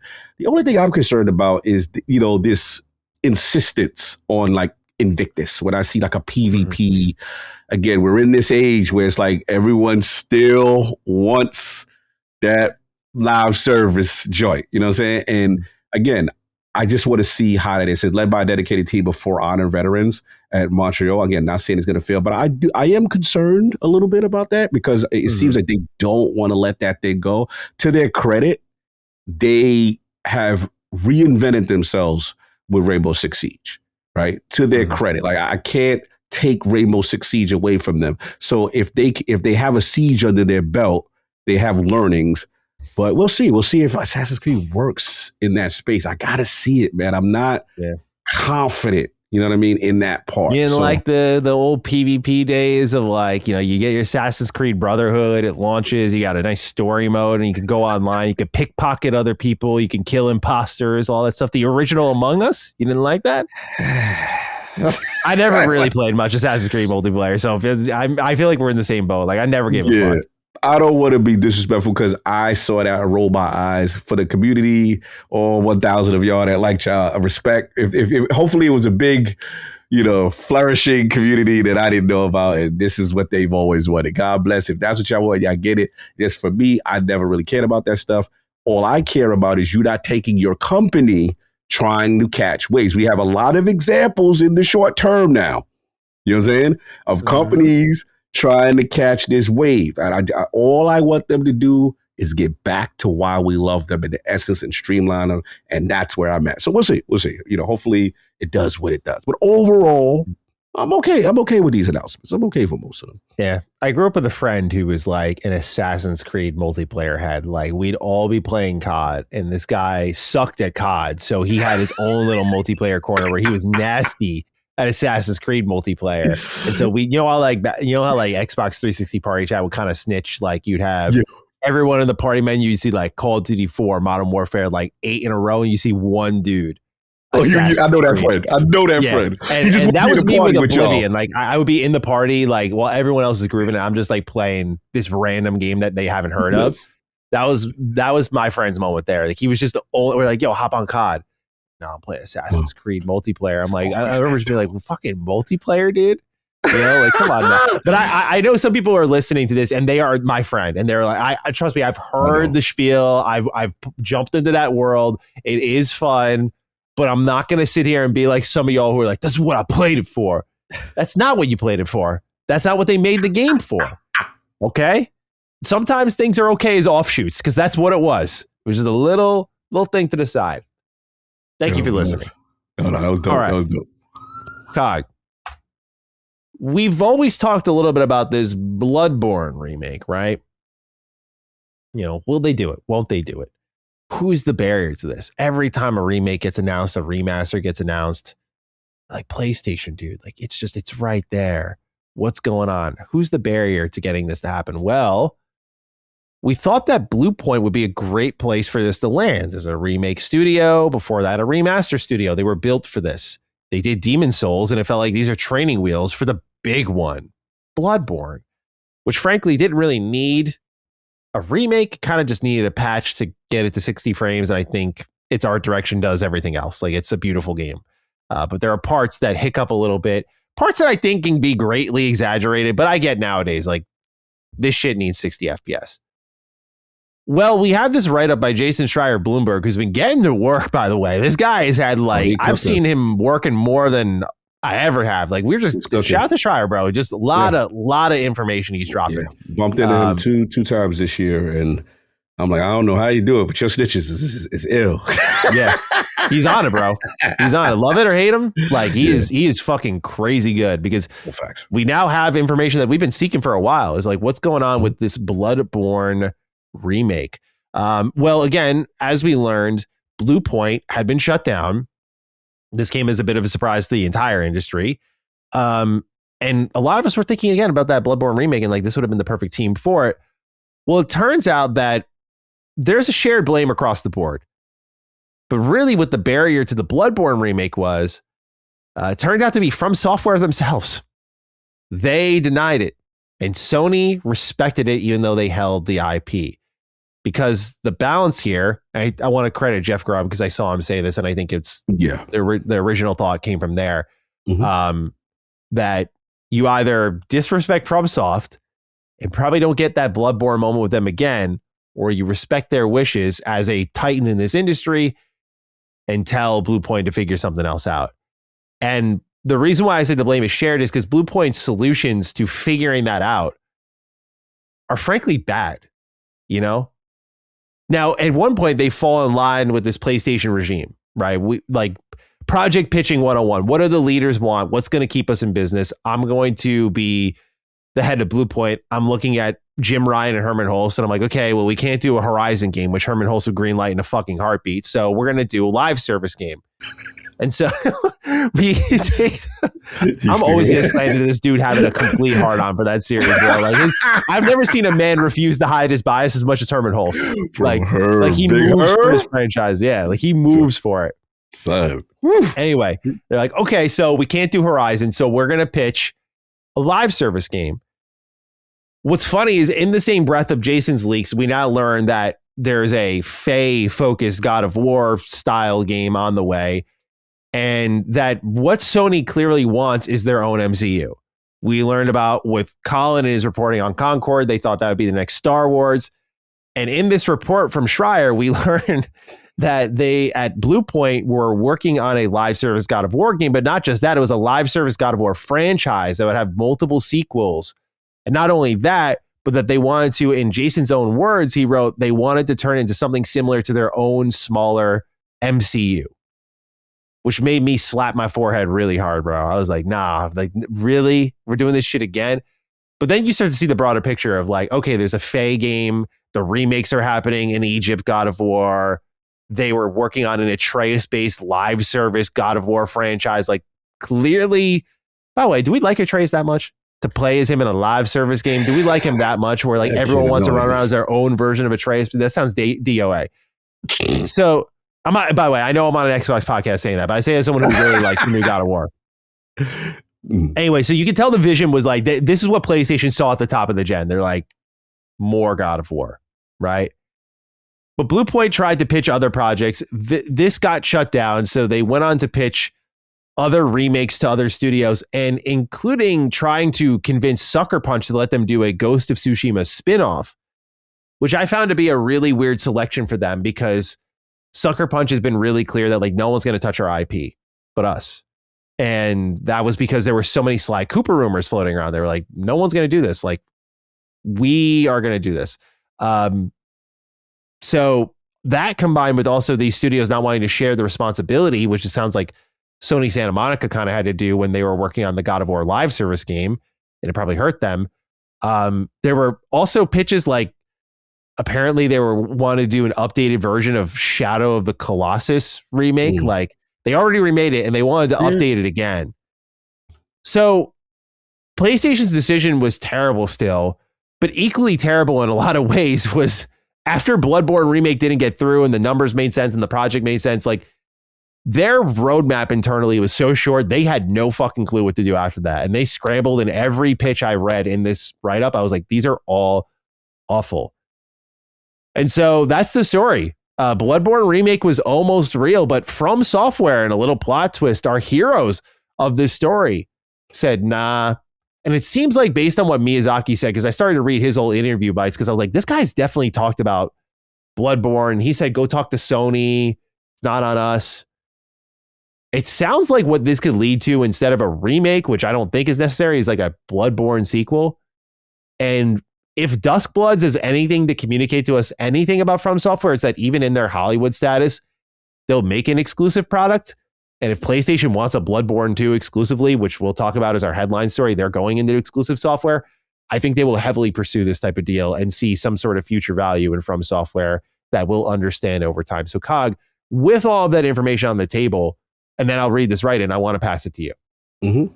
Derek Beek writes, with the obliteration of Blue Point games, I have to wonder if we're sometimes losing the plot when it comes to what video game publishers need to do in a rapidly evolving media landscape. I was totally on Colin's side that Sony should be exploring these live service games and then maybe hoping we would get more great single player games funded by those live service games. But I've kind of become radicalized after this Blue Point games fiasco. Are we too focused on business needs like we're part of the board? Why should I care about these megacorps that are making live service games if they're just going to start closing great studios that they've bought? And what do we even mean by need? It feels like oftentimes the excuses made that we need live service games would be the same as saying Martin Scorsese needs to make a superhero movie just because they make more money than what he's normally known for. Yes, his crime thrillers may make less money than a big budget superhero flick, but that's not why people go to see him. Shouldn't others realize this as well? They're still making money, and they could probably still make money if they never released another game again. So why is it vital to their existence that we keep trend chasing generic live service games with some rare exceptions here and there when they seemingly abandon so much of what they were known for? I'm sorry, my write-in is kind of all over the place, but I've really become more distant with this sort of corporate Disney-ified Sony that seems like they can never make enough money even when they're doing well. And this is rare from Derek. We've had Derek write in before. Yeah. Derek's usually not one to sound off like this. So I was like, damn, Derek, okay. We got some people angry in the building. So Cog, with all this information, and I know you're not a Souls-like guy, but I certainly know you've heard of Bloodborne. You've heard of its impact on the community. Oh, yeah. What do you make of everything here? Blue Point, PlayStation, From Software, and the story we just went through. Man, that's a lot because I just sit back to Shuhei and his inference as to what happened. And he always kind of leaned to Miyazaki-san like, you know, it's on him. And it's hard to do a game when the person in control of it is like, I'm good. You know what I'm saying? But to your point, it is blame across the board because it's like they didn't really have a plan as far as what to do after. And then it wasn't all Blue Point's fault because they were assigned initially to do a live service game when that's not their forte. And again, it comes back to, chasing the trends and chasing them. And this is, again, we're going to talk about errors. The Jim Ryan, Herman Hulse era was, we want to talk about, not it. That wasn't it. So, and again, I remember distinctly his initial statements about blockbusters and wanting games to be bigger than ever. And, we really have to take these franchises. And all I kept hearing, and now, I was always on them about the remastering of a lot of stuff. And I was on them about, kind of just going back to the wheelhouse over and over and over again. But some of these ideas I did not like. I just got to be honest. Like it felt unfamiliar to me. Now, granted, the console's selling. I get that. No one's, disputing that. It just came down to, I feel we have now sacrificed Sony internal PlayStation game studios with a soft reset literally on every developer that they have, because of all of this mismanagement. Let's just call it for what it is, right? So that's where I'm at now. Listen, I'm not a Souls guy. I feel bad for people who love Bloodborne. Like, to not get this game, like, I know the Fallout bros, y'all going through it. They going through it. The reaction that I see from Sony fans with Blue Point, it was like, it reminded me how, like, even worse than when, I remember when Tango went. Remember when Tango went? It was pitchforks in the street. It was crazy. Like, people were not feeling this. They were like, "Yo, why is the remake studio, in trouble?" And based on our, one of our major stories we're going to talk about, there's another studio that I'm going to talk about that has to be very concerned if you're in the PlayStation game studio family, and we will get to that. That is responsible for doing one specific talent. You know what I'm saying? That's the new thing now. I'll put the jinx on them during our crossover. I don't know. Did you listen to our crossover? I caught a bit of it. Yeah, I caught a bit of it. It's funny. Colin was just like, I think Nixus will be fine because, and I was like, just like Blue Point was fine. I was like, Colin, I think you just cursed them, bro. I don't think Nixus is fine.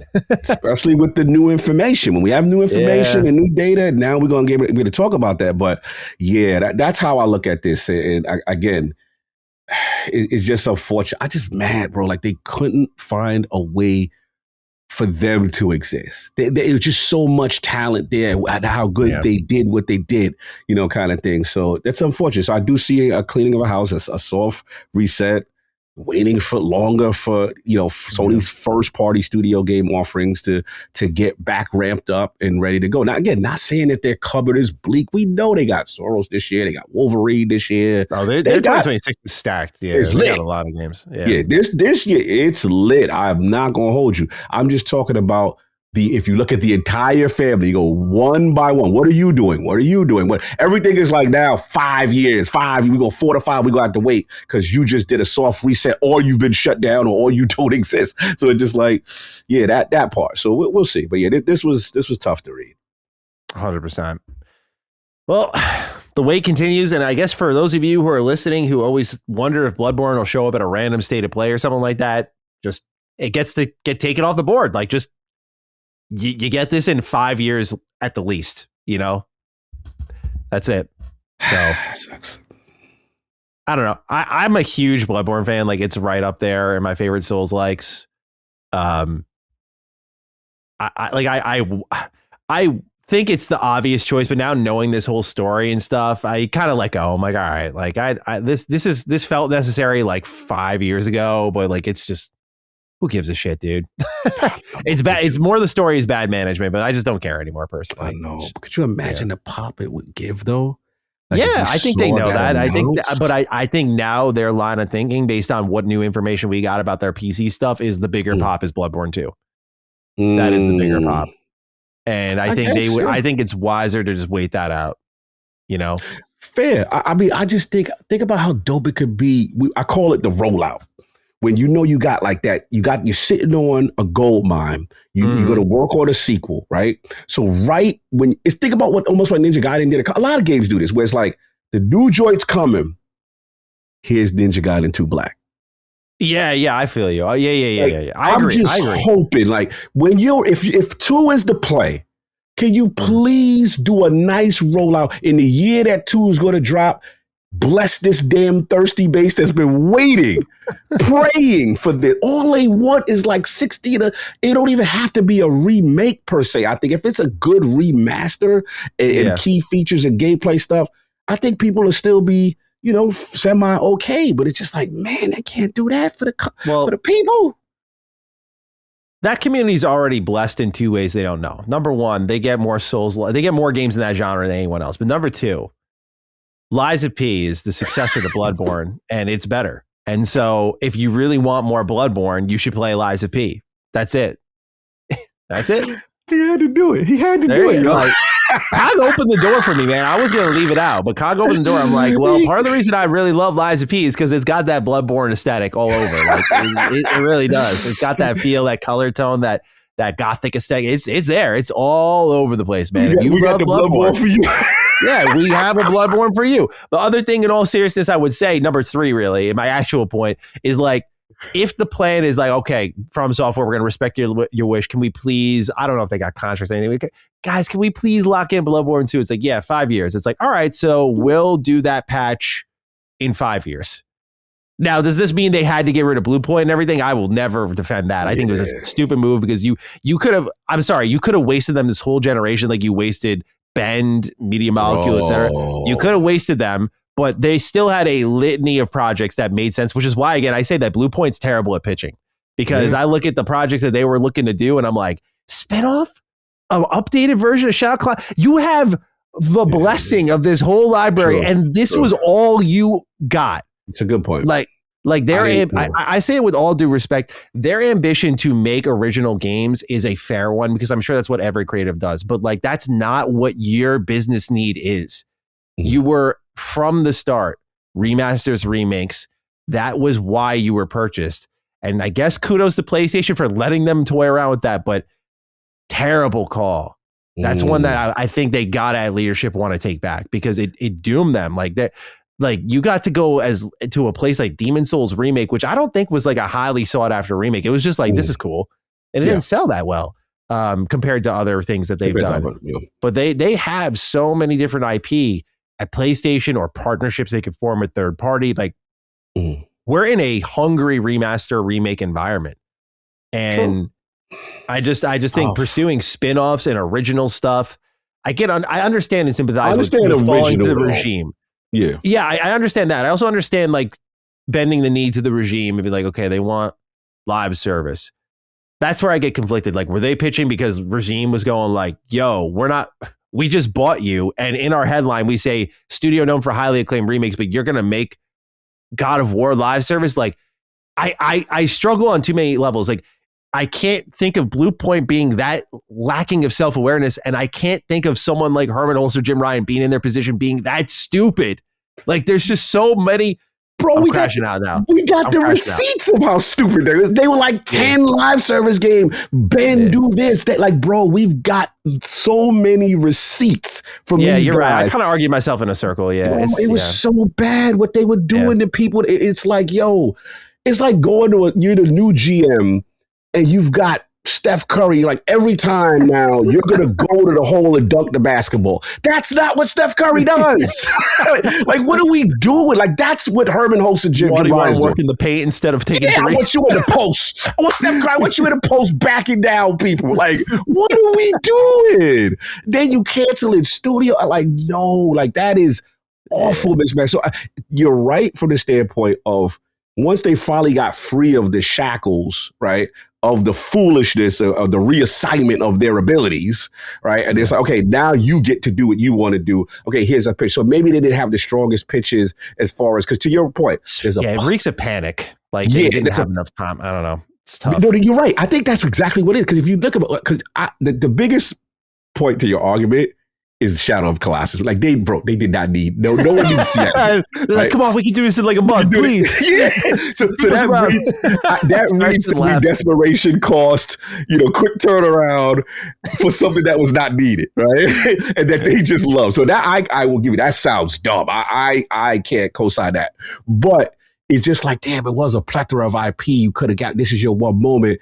And, I don't know what your original idea was. Maybe your original idea wasn't all that. You know what I'm saying? It's Sony like, nah, B, that's it. But I will never I will never put the blame solely on them when they were told as a studio to jump out of character, and now you're behind the 8 ball because of some foolish regime and a dumb general manager doing stuff. Like I can't put that part on them. But yeah, it's a tough one, man. It just the whole thing is unfortunate, bro. 100%. Well, I mean, this usually is a lined up dunk. Speaking of dunks, bro, Pokemon. I mean, this is usually just free shots all day, but have you checked out the Winds and Waves trailer at all? I know it's creepy cock at the park, but I just wonder if you had a minute and a half, 2 minutes out of your day. Did you, if it's okay if you didn't check it out, I'm just curious, did you? I did not, but we'll see what's going on while we're talking. That's all right. I don't think I know this means a lot to y'all. I know this one. This is a creepy one. Y'all like this creepy one. Y'all about this one. This one meant a lot, right? It's Gen 10. So, you know, this is a big one for a lot of people. But like, look, dude, Pokemon's been through a pretty rough transition to 3D. Okay. And a lot of that has been its art direction. And that's a very apparent fact in a recent release like Pokemon Legends ZA. It's very apparent in Pokemon Scarlet and Violet, which I think looks arguably worse in a lot of ways. They've done a really bad job. But then Beast of Reincarnation was this moment of like, okay, so Game Freak's got something. That game looks good. But is it a Pokemon problem? Well, in a little bit of a twist, Cog, Winds and Waves, shows up. And two things are immediately apparent that are kind of a change from the norm.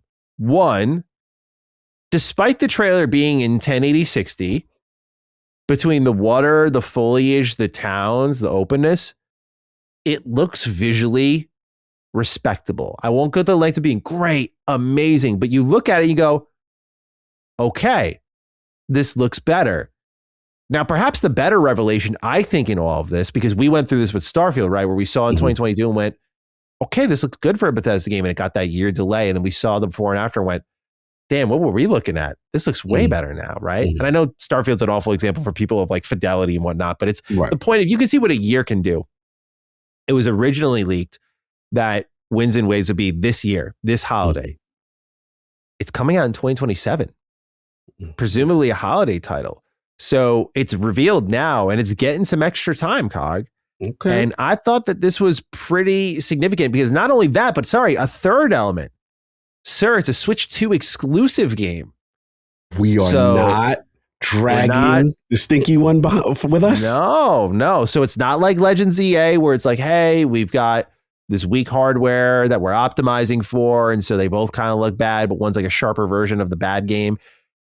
It's Switch 2 only. So these are three revelations that it's nothing to do with the game, the combat, anything like that. But this might actually look competent, especially because they're taking some extra time. And this does give the year to two things. One for Game Freak is Beast of Reincarnation. Two is this week, I can't wait for this one. Those reviews, highest reviewed game of the year, baby, Pokopia. This is the new Pokemon game that's by Omega Force, who did, as many people have heard me glaze this game before, Dragon Quest Builders 2. Classic. I heard great things about that. I knew that shit was going to be good the second I learned it was that team. The moment I heard that, I was like, this shit's going to be great. And it reviewed spectacularly. So now it's created a little bit of breathing room for them. This doesn't mean they're out of the woods yet. But combined with the trailer, Switch 2, 2027 date, I'm going to read this right in Cog. And I'm curious what you'll never play these, but just from as an optics point of view, what you're feeling. Absolutely. Uncharted Wolf writes in, shout out to Uncharted Wolf. He's always at my streams, always support, always active in the chat. Salute. Says, what's up, Big Dukes? Hopefully we have recovered from the fallout of the Xbox situation. We can start asking the real questions. Is Pokemon Winds and Wave going to actually secretly bang? I'm higher on Legends ZA than a lot of people, but I've been saying for years that the thing Pokemon games need to do more than anything is just get more time. The way I popped off when I saw the release date being 2027 has to be studied. I'm hoping the extra dev time will be used for good so people can actually appreciate a lot of the great ideas that have been present in the newer games. Maddie, what did you think, you big hater? Which he says it was a joke, but it's okay. I'm a hater. I own it. I'm a hater of Pokemon. Cog, I've already given some of my thoughts, but I want to hear from you. Like you creepy guy at the park looking at Pokemon. Do you look at this and go, like, all right, hey, visually at least, it's something. It's a big deal for you. It's a big deal. Now, I'm glad you gave me all that. No. We're not going to open like that. It's not a big deal for me. I'm not for you. No. we're not dragging me into this. It's not a big deal for me. It's a big deal for the Pokemon community because they have slandered Game Freak. Everywhere I go, I hear about the damn performance. I hear about how Nintendo gets away with murder. This is a crime that these games look the way they look. And it. Yeah, bro. They be like, they make it hand over fist. You mean to tell me they can't invest in performance? And then we have, as an Xbox guy, when I see Beast of Reincarnation, and I'm like, wait a minute, isn't this that company? Isn't this the Game Freak guys that you be going in on? And he's like, yeah. And I was like, oh, so when they're allowed to their own devices, this is what we potentially get. So I'm like, oh, so maybe the culprit is someone else. So now when you show me about Winds and Waves, and again, correct me if I'm wrong, is this a remaster of a real classic one that people want brought back? Or is this new gen? So when I say Gen 10, this is Generation 10. It's a new generation Pokemon. It's a new location. It's a new We're not nostalgia farming. We're not doing the classic Nintendo nostalgia farm. No, this is a new entry like Scarlet and Violet, like Sword and Shield, Winds and Wave is like that new entry. Fallout 5. Like it's a new mainline entry. Yeah. Beautiful. I love that aspect for you guys. And here's the thing. It is huge that it is Switch 2 exclusive. That is money in this type of climate that Nintendo, in my opinion, is leaving on the table. It could have easily forced it. So that's a great sign. And I'm like, okay, well, maybe Switch 2 is at that adoption level where they go, you know what? It's time to switch over. Because that's the hardest part of this current generation. I'm glad you brought this topic up, actually, because this is the hardest part of this generation to study. I've never been part of a generation where the past generation has literally been married to the current one because of the adoption rate and the need for many people not to upgrade because they're like, hey, I'm playing the more popular thing. I can still play it here. I don't necessarily need new hardware to do that, right? Too many cross-generational games that I'm just like, wow, people are not upgrading the way they used to. They're staying on this. We were seeing announcements for, PlayStation 4 and Xbox One games still maybe a year, 2 years ago. They're like the game has already been out and they're like, oh, Jedi Survivor, we're making the PS4 and the Xbox One. We're like, what? Like still? Like that's what was strange about this one. So I do like this from Nintendo. We're going to talk about, pretty much the console market when we get into our main topic, because I think this bodes well, overall. So yeah, and hopefully that gets more people, to buy that Pokemon. First of all, gets more. It's definitely gonna get people to buy like Pokemon. Yeah. Listen, when I was in Japan, I had to bend the knee. So I am not gonna hold you. I was creepy in that cafe. I was fronting like I was one of y'all. I just wanted all the gifts and the food and that Pokemon cafe. I am not going. Y'all can call me. Y'all can slander me all y'all want. I was like, I will be a fraud for a day to indulge in all of this greatness. Fun. I loved it. It was great. So yeah, that community is one of the most amazing, passionate, loyal, spending communities I've ever seen. Like it is the consumer that companies dream of, the ones that will just take anything and be happy with it, Yeah. What they call them? Cows or whatever. Whales. That community? Bro, I remember going to the train station and seeing the shops and how outrageous people were spending. I'm like, this is crazy. Yeah, that Pokemon is a movement.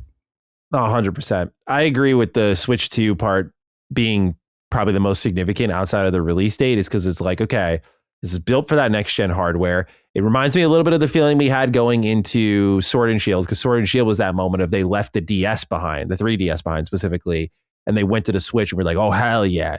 Here we go. And then it felt like a higher res DS game because you had these, like, I was talking about it with a friend. Sword and Shield has some like really cool looking towns. By the way, I should preface all this. I hate Sword and Shield. But it has some cool looking towns, but they're like one road that you walk along and like, it's all just backdrop stuff. And that's what the DS games did. But that was fine because it was portable. It's handheld. You're not really looking for like massive open worlds from that perspective. You're just not, at least back then you weren't. And so when you get into Sword and Shield, you're like, oh, let's go. It's a console based Pokemon game. And it doesn't take advantage of any of that. Like, it's like, yeah. So now it's that same feeling, but we've gotten to the point where we've gotten open world Pokemon. Like we've gotten open zone Pokemon. Like Scarlet and Violet was open world. Legends Arceus was open zone. Like technically ZA is an open city. Like they've hit the open part of it now. Now they need to make the open look good. And so this could be that. This could also, it's interesting because we heard the report that like PlayStation was delaying their next gen plans. Nintendo was flirting with a price hike. And I don't know how you hike the price and then put a Pokemon game behind that price. Like if you can't mass produce it as much with like the demand for like consumer electronics going to all these AI companies. Like I look at all of that and I really think to myself, like, how does Nintendo wiggle around this a bit? Because there's going to be such demand for this. And obviously the goal is to sell a lot of hardware with it. Like they need an exclusive Pokemon game. But I'm just curious with potential price hikes, if that's part of their plan, are they like anticipating like the price is going to go up, but Pokemon fans will pay for it? That's the thing. I think you nailed it. It reminds me of, we heard all of this, the talking with that $80 Mario Kart. Soon as it hit the street, I saw dudes found a way. Yep. You know, so we'll see. We shall. This next story is really interesting because it happened alongside all of the other Resident Evil Requiem reviews that had dropped. And I thought it was something just worth keeping an eye out on because of the way I see social media propagate information and quickly grab review scores from outlets without really looking at them. They just grab the number and they make their tweet thread like it's an 89 on Metacritic and here are the top outlets and then their scores and that's it. And how easily you can include an AI generated review.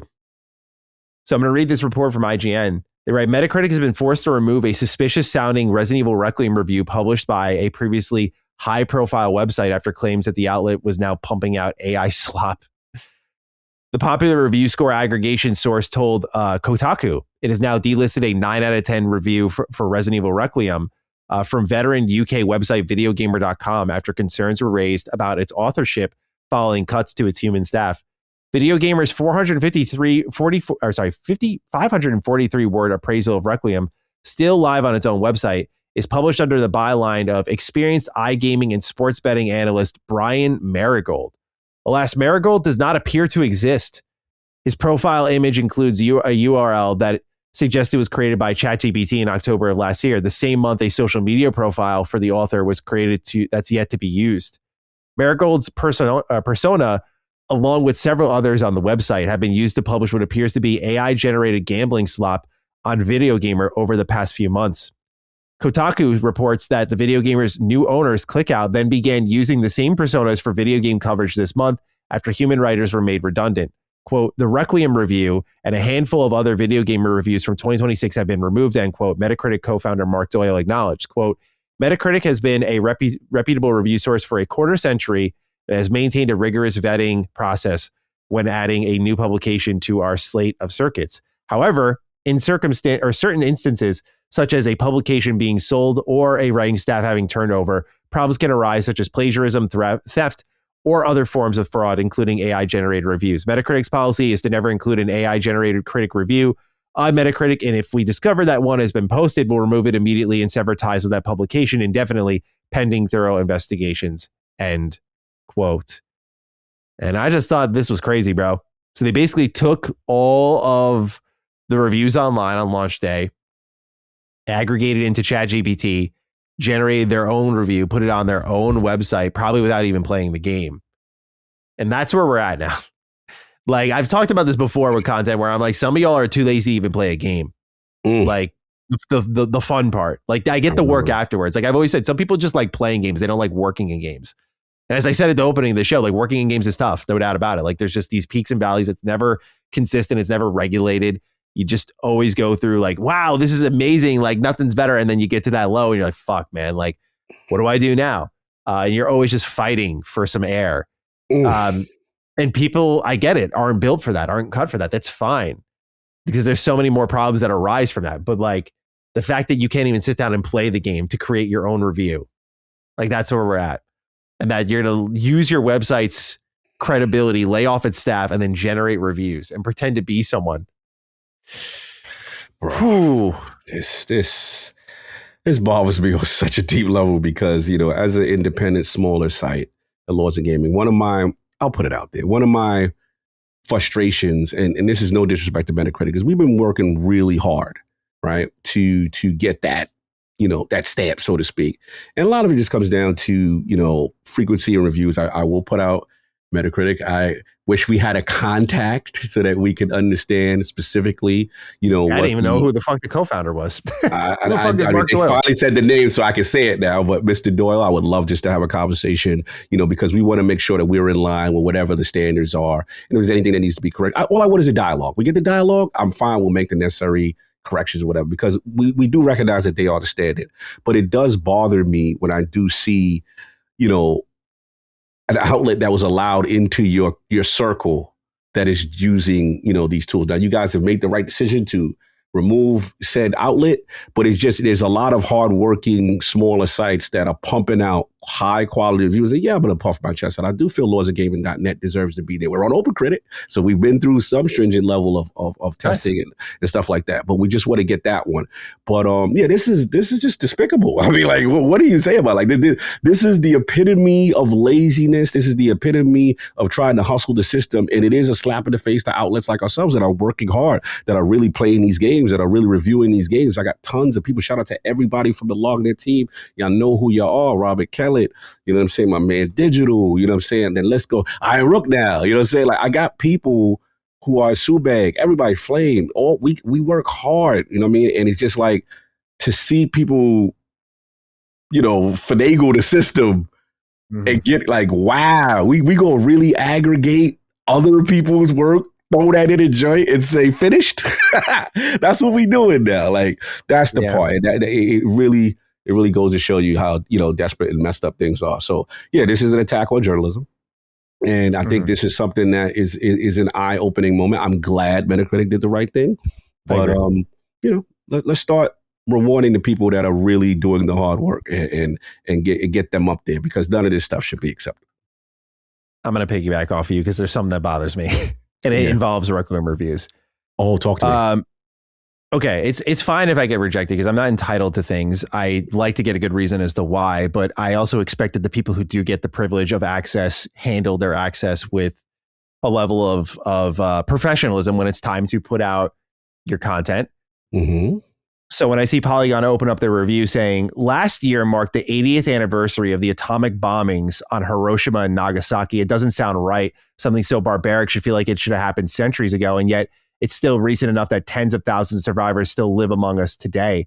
Known as Habakusha, these individuals still carry with them physical and mental scars of an unfathomable tragedy. They are both reminders of the evil mankind is capable of and living proof that against all odds, good people can still push on in the face of it.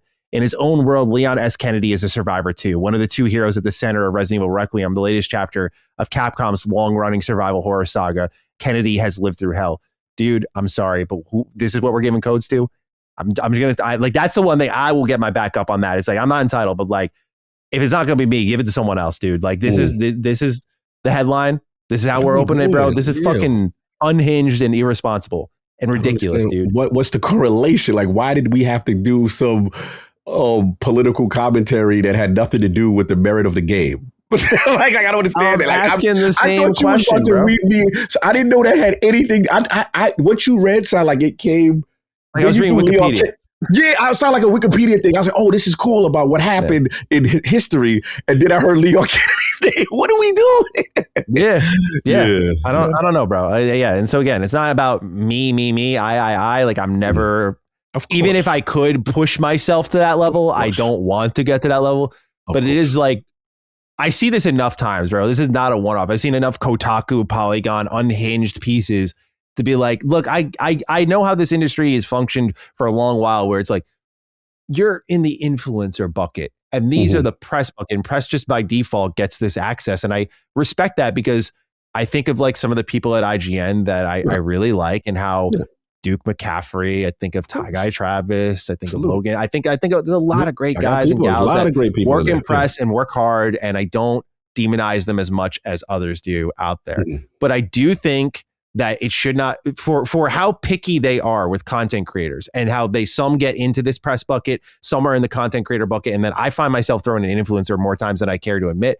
I'm just like, okay, if you can be that picky and subcategorize us over and over, you got to start doing press. Because I look at this shit and I'm like, dude, I would not want to work with. If I open my review like that, I start talking about the bombing on Hiroshima. I would hope that someone who was a direct PR contact with me be like, put him off the list because this is fucking stupid. Why would he do that? But for some reason, there is a level of privilege that does not seem to be axed at times where it is actionable or at least a conversation had. Okay? Because I'm not going to advocate for complete stripping of access because mistakes happen and you can't control who sometimes reviews the game. But that's why editors exist. That's why publications get the benefit because they have a multi-person process. Yeah. No, you're right. There's no self-awareness across the entire publication to read this and go, fuck, dude. Like, another way to say this? So, sorry, I had to piggyback back off of that because I feel your pain is what I'm saying of like, look, dude, if not me, again, get me out of the situation. Of course. Someone else, please. Of course. Someone who just makes a difference in the conversation, not whatever this shit is. Yeah, I mean, that to me, I just classify that as I don't want to say it. That is a very passionate opinion piece. That's not a review of a game. To me, that is something completely separate. So, I agree though. Yeah, it's unfortunate that type of stuff is happening. I agree. But nonetheless, just keep an eye on whatever reviews you watch is what I would say. Because this would not be the last of it, especially at least for text-based reviews. And again, we see how like popular gaming Twitter accounts rush to aggregate things. And we got to be tighter about this sort of stuff because, no doubt, like if it's not going to be reviews, it's going to start to happen in news and that sort of stuff. No, bro. I mean, it's to the point now. Let's just call it what it is. The AI is taking away from the journalist and the website standpoint. Like you could have like one of the greatest walkthroughs of a game or something. When you Google that, AI is telling you what the video and all that. You don't even have to click the article or the video that is that the AI is pulling it from. Yeah. So they're not even getting the clicks. And to me, that's a problem. Like when the actual author or the actual creator credit is not going to them, bro, you're affecting the bag. You're affecting people's livelihood. That's literally someone cliff noting the entire internet's work, giving it to the person, and that's fine if you're going to summarize, but there should be some kickback for Mr. Matty Plays, for anyone else. Like if they summarize your whole joint and they get the credit and you ain't eating after you did all the hard work, like, bro, that's kind of like the death of the creator in the industry. I mean, as far as I'm concerned, it's first with the, YouTube completely. and websites. I used to be, I would say, a lot more anti-press than I am back then than I am nowadays, because there is a recognition of like, we're one ecosystem. Like I feel bad for journalists in a lot of ways because there is that kind of existential crisis that they're going through of sort of like, there's people like me who I'm viewed as a threat. Like the fact that I can bag a Todd Howard interview or Ken Levine interview and I can run the headlines is a threat to them at the end of the day. I'm sure they're happy to take those news clippings, but there is a level of like, there probably is a conversation of like, why the fuck didn't we get that?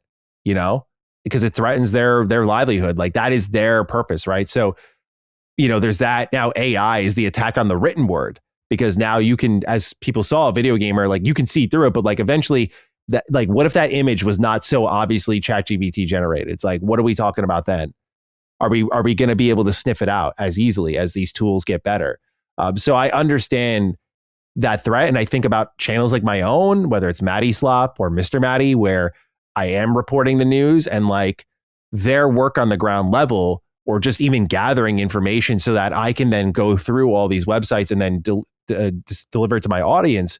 Like it's all part of an ecosystem. So, I see some people default to like, well, whatever, they're going to die anyway. But I'm like, I don't think you want that as much as you think you do, because I speak from the experience of like content creator and how I'm treated. And there is a wall. There is a clear wall between me and the only companies where I don't feel there's a wall are the ones where I am so unavoidable. Right. Bethesda, Xbox.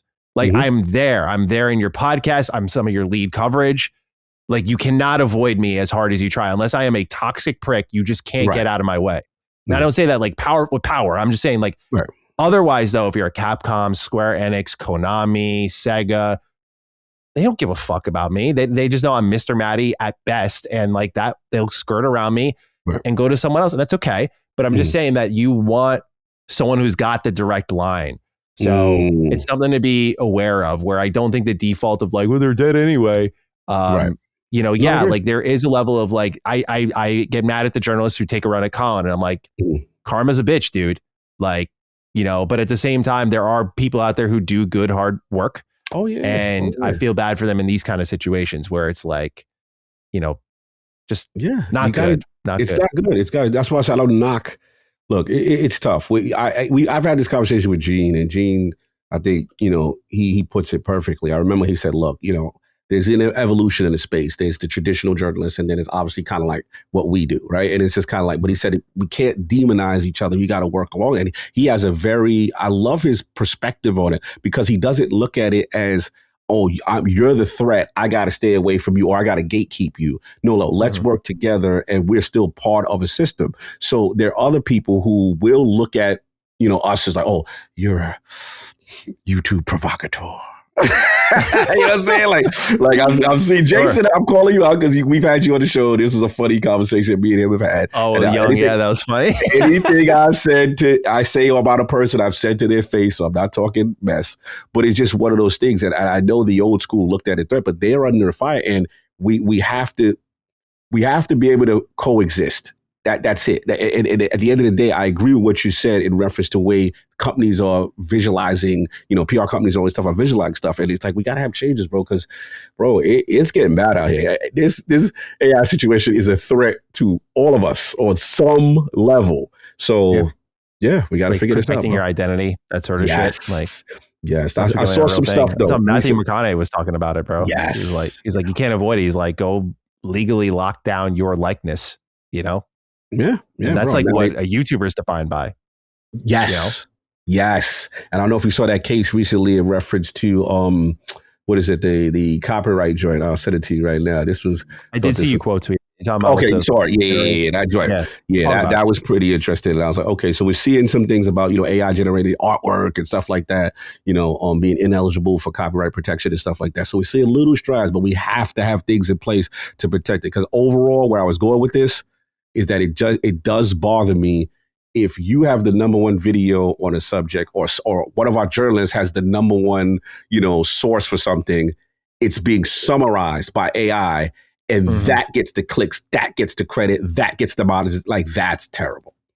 Without because that's the thing, is that like I talked about this a little bit with Copilot for gaming, and how like that's going to be AI that's going to scrape like an IGN walkthrough and give it to you under the guise of like Xbox helped you. And it's like IGN gets nothing, at least as it currently stands from that. Or a fighting cowboy walkthrough. This guy does a bunch of walkthroughs, right? Does a bunch of playthroughs. You scrape his whole playthrough and collect the data from that. And you say, oh, you're stuck on a Souls-like boss? Here you go. Like here's how you beat it. Yeah. It's like, but Copilot did that, but like Fighting Cowboy doesn't get revenue off of that. Like that's how it currently is right now. Yeah, no sourcing, no nothing, no kickback, no ping back, nothing. Like, like we already kind of go through it. I think you probably have experienced what I've experienced, where I'll Google something, and if it's like it depends what kind of question I'm asking, but like AI summary at the top, I'm like, all right, I don't even click on the website sometimes, bro. I try to like make sure. Now what AI has taught me is go the extra layers deeper each time. Yeah. But when you're on like a quick, like, you read the summary and it's like, I just kind of robbed the bag there. Like, I don't. Yeah, straight up. And think about so many people who are not our generation, who don't have our sensibilities. They're taking that first answer as gospel, and that's it. There is no further investigation. Yeah, dude. So good old AI chat. So we'll see. Keep an eye on your game review scene, but yes, sir. That's all we got for you on that one. Cog, it's time to talk about what games we are playing. We align on one of these. That'll be a fun conversation. But Sarah, for you first, what have we been going through? The NDAs have lifted for some of these. The embargoes have lifted for some of these. Let's hear about it. Yes. Planet of Lana 2, Children of the Leaf, baby. My gym. Yeah, the first one, man, is so near and dear to me. And it was definitely one of those artsy-fartsy, beautiful art style COD games, 2.5D. Beautiful animation. And the thing about Planet of Lana as a series that I like is that it's one of those atmospheric cinematic games where there's really nothing being spoken to you, but it's based on your interpretation of what's happening. And Love you know, that. you got your little companion Mui, who we've not confirmed is officially. I try to put the gun to the developer's head. Is this a cat or a dog? Because cat lovers, I feel it's a cat. Mui does not like water. Mui has insane agility like a cat, but dog lovers came back at me. They were like, no cat you could give a command to say stay and follow. And I was like, damn, that is kind of good. So there's an internal debate with the Planet Alana community as far as movie, because it's the most adorable thing in this relationship with this girl. So pretty much the first game, I'm not going to spoil, because first of all, y'all need to have played the first game. The first game was not a jump in fresh kind of thing. Sure. Bro, it was an amazing game. And all I would just say is there was a big conflict which had to be resolved. And, there was some aspects of machine and some aspects of human and other things that's going on as far as the history of this world, this planet Nova. So you learn all about in the first game. So in my opinion, I was satiated. I was like, okay, I got the resolution, whatever. And I didn't think there was going to be a sequel, to be honest with you. I thought it wrapped up, to be real. So when Lana 2 was announced, I'm like, interesting. Let's see what's going on. Oh, no, they're going deeper. There's more darker secrets here with the planet of Nova in this relationship. Obviously, the abilities of Mui has combined almost triple. Like now, Mui as an animal, you can control other creatures. So basically, this is a cinematic action puzzle game where you have the cooperative aspects to control this little animal. And you yourself, Lana has new abilities. She's faster. She can slide. She has all these new things that she can do to manipulate the world, to manipulate objects. But what I like about this game is it has so much heart. And the musical score, shout out to Takeshi Furukawa. This is the guy that did the Last Guardian score. This is the guy that's done masterpiece scores. There is something, and it's called the leitmotif now. I think that's what the people were telling me in the last Duke. Whoa. Bro. So basically what this game does is like Final Fantasy has their own leitmotif, where it's that theme that you get throughout the game. Planet Alana has one of the more beautiful ones you've ever seen in a video game. And it really strikes emotional chords, the connection, the thing that you as a companion will do for your loved one. It's that kind of energy in conjunction to what's going on and unearthing this stuff. So the puzzles are great. It gets deep. I feel it started off a little slow from a narrative standpoint.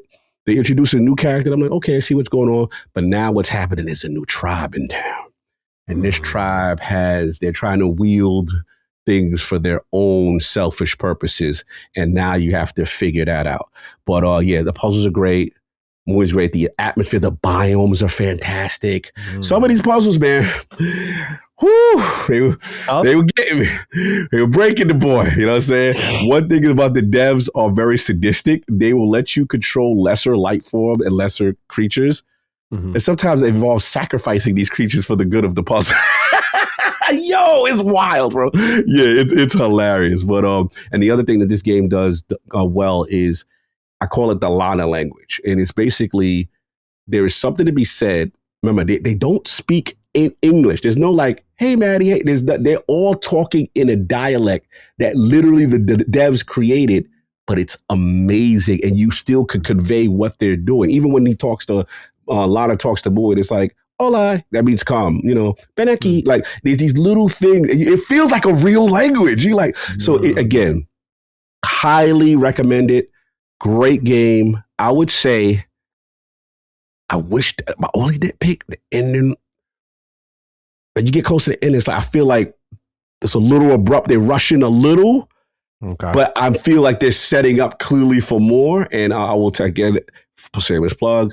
Please, if you care about, even if you don't care about this game specifically, I would highly recommend you listen to my Planet Alana interview with Wishfully Studios, because they really discuss about how difficult it was to pitch a game in 2026 in this climate.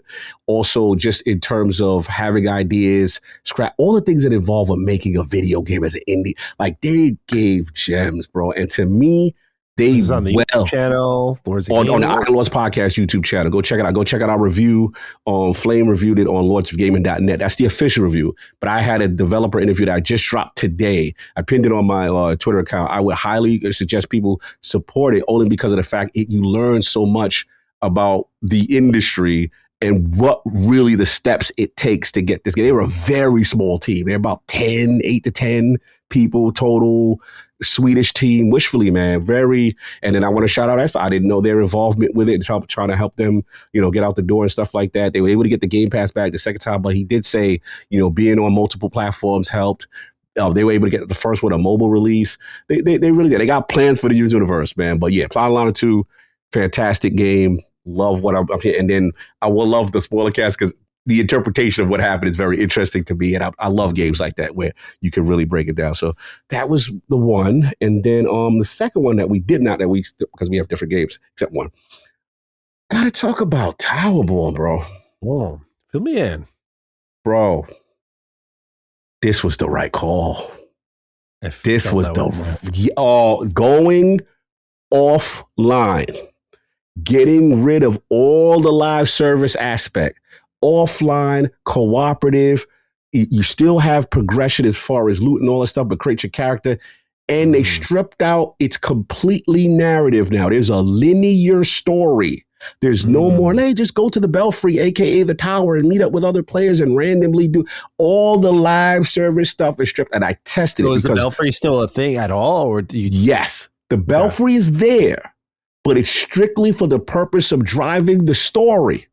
So you got to go there, speak to this person, get a quest. Now, the negative will be there is in stoic fashion. First of all, the art is gorgeous. Amazing. Yeah. Oh my God. The animation is gorgeous. The art is gorgeous. It's a story. It's pretty much it's 2D Destiny, 2.5D Destiny, but with the narrative for a single player person's dream with a narrative. The only negative it bothers me. I'm like, damn, Stoic, I love y'all, but can y'all ever do voice acting ever? I feel now it's to the point, your character models, your art style looks so good. I don't like to be reading text all throughout. Like that was my issue. My only issue with Banner Saga. I'm like, Banner Saga's game is fire. Could you imagine if they had a little bread for a little cast, maybe sometimes you don't afford. It's not even the bread. Sometimes it's just like they do that first game where you have a voice in your head and then they don't want to disrupt that. So like they just keep going. I forgot what game I just read that about, but it was interesting because it was like, yeah, sometimes it is a creative choice. And I guess it depends. It certainly saves you money, but with like SAG-AFTRA and stuff, I don't know how much that really, I don't know. It might not be as much of a money saver at the end of the day. It might be like a very deliberate choice for them. It could be. Yeah, it very well could be. I just want them at the high. I think what they do in the 2D space, like, you know how I feel about Ben Fike and Shinobi as far as like goats of like, I got to throw Stoic in it. This Towerborn, it is beautiful. And you have a customization with tons of features and tons of individualities and skill. Like they really did that. The first thing, obviously, the 4 classes. You got your sword and shield. I forgot what the class they call Sentinel. The one I usually go is Pyro class, which is a big club, but he's got this like fire ignition thing that could come out of it. Then they got the one that looks like arms from the Nintendo Switch. You got these 2 big fists. That's a style. And then the Shadow Striker, which is kind of like almost like a ninja fast-paced kind of play style. So those are 4 distinct classes where the game satisfies all my minutia.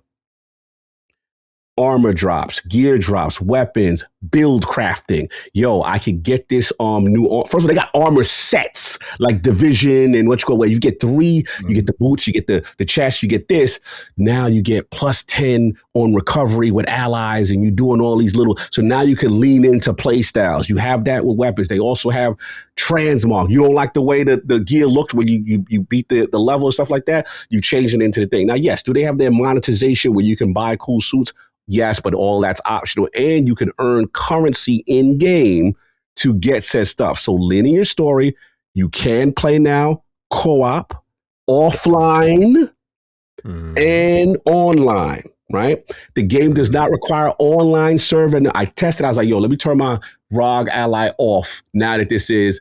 Put it in airplane mode. Let me see if I can play it. Took a little while, but it had my save date. I said, yeah, and you keep going. I said, there we go. So we're not online dependent. It's a shame that this game, I feel, is kind of like, I don't want to say like just thrown out to the wolves. I just feel like they made the announcements that they made these changes, but I feel like, I don't know if the marketing budget was up, but they just kind of released. Yeah. And I'm just like, no one's talking about this game. And it's a shame. I didn't even know. No one update I covered, and it looked cool, but I didn't know. Go back to Tower Boy. Now it's officially also PlayStation Nation. It is on PS5. Let's give it a shot, y'all. Let's give it a shot. There's no more excuses. This, I think it's about $40 maybe. And if obviously Xbox guys, it's still in Game Pass if you already had it. Bro, I'm loving this game. I am really the boss fights, the mechanics, you unlock skill trees. Deep skill trees with different levels, different abilities. You can really build craft. It's a 2D offline beat 'em up / looter with a solid story, and so far so good. So yeah, I'm really loving Tower Boy. So shout that out, and then obviously the last one we share, so we can talk about it. We can start talking about. Let's talk Bungie. Yeah, the Marathon server slam. It dropped. And obviously, I was excited about Marathon coming in. And I just got to get it out the way first. So it launches. I started up, shout out to Addict. I think it was, I got shout out to a couple of people. Shout out to Astro Parrot. Shout out to Gator, my man Jimmy. Saying they did some runs with me as well. I will say off the bat, it's like a college course trying to learn this game at first, bro. This is super intimidating. This UI, oh my God. I'm a Destiny guy and I'm used to some weird UI. You see the new term for it? Yes. Font swap. That's a new one. That's a new one. You want to transition right into it? What they say? The official comment was, all jokes aside, there's plenty of work we can and will do as a team to respond to player feedback about inventory management, navigation, density of info, etc. But don't think for a second that we're going to remove the sauce from the UI.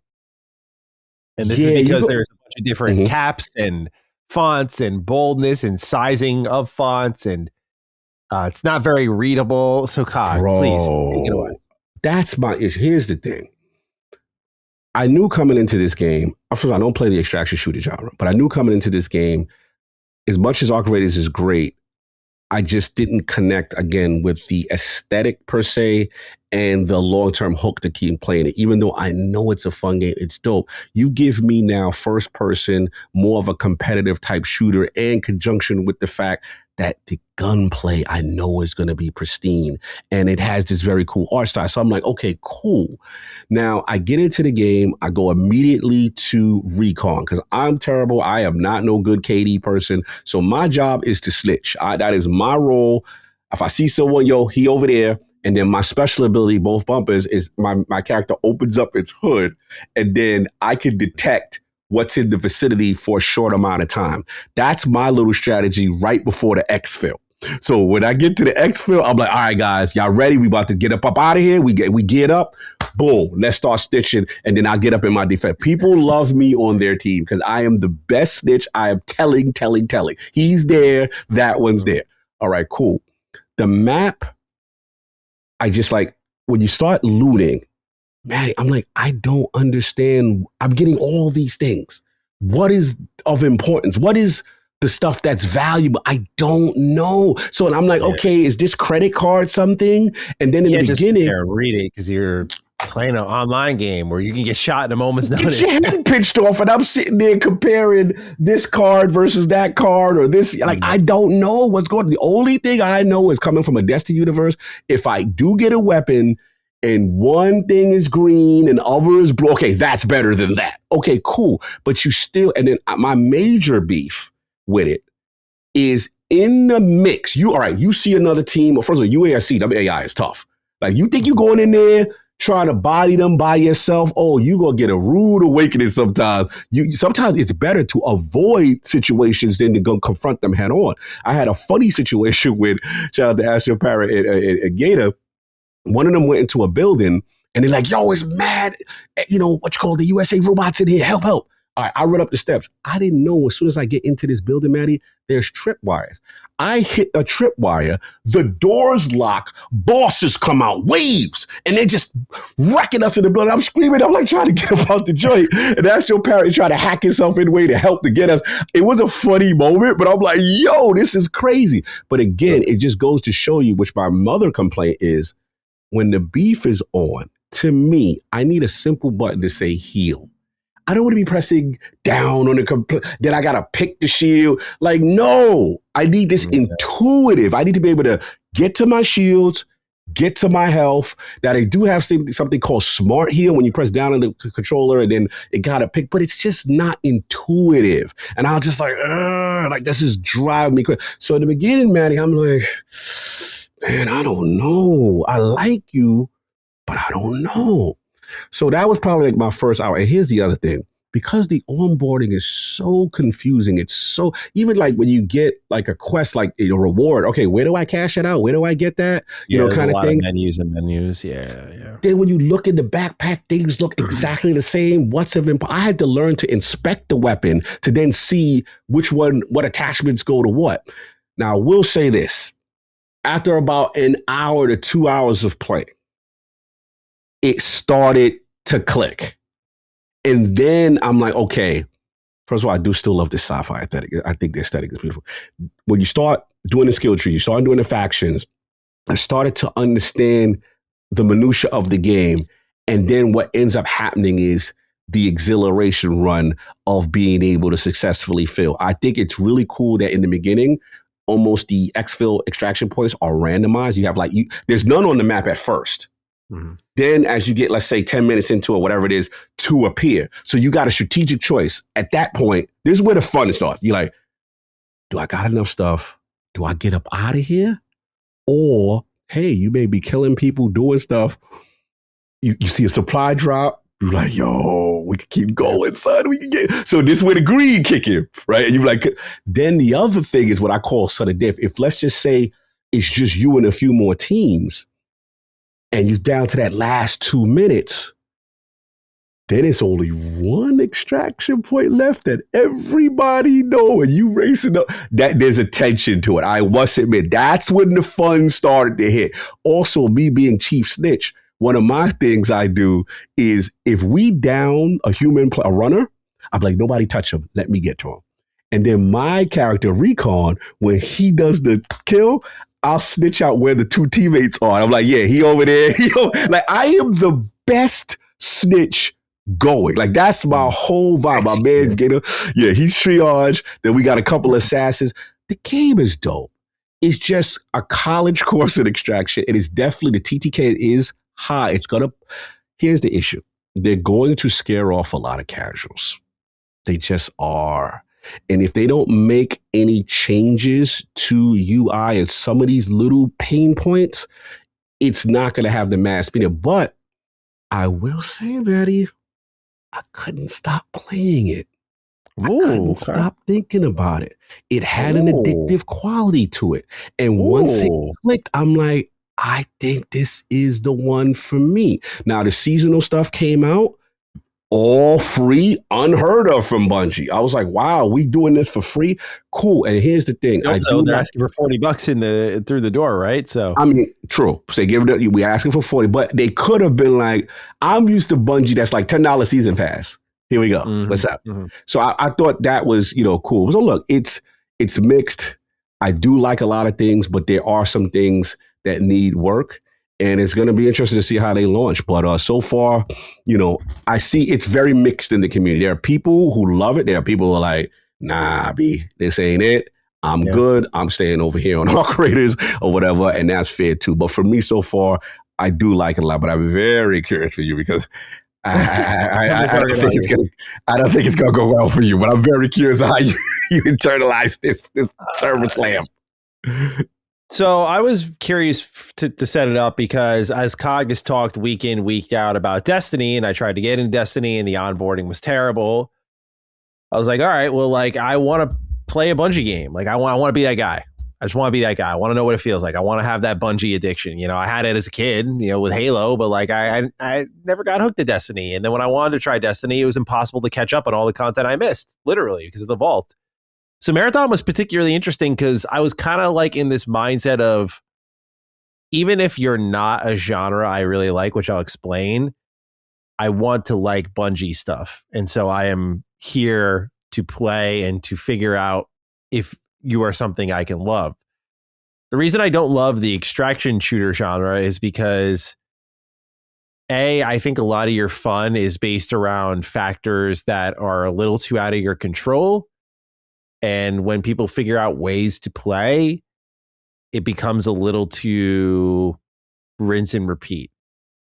When you combine that with them confirming seasonal wipes, I'm like, not only am I playing something that I don't really particularly like, but also that everything I fight for disappears. This sounds like a special form of torture, dude. This sounds like live service is already the ultimate time waster. Now you're telling me goodbye to what you worked for that season.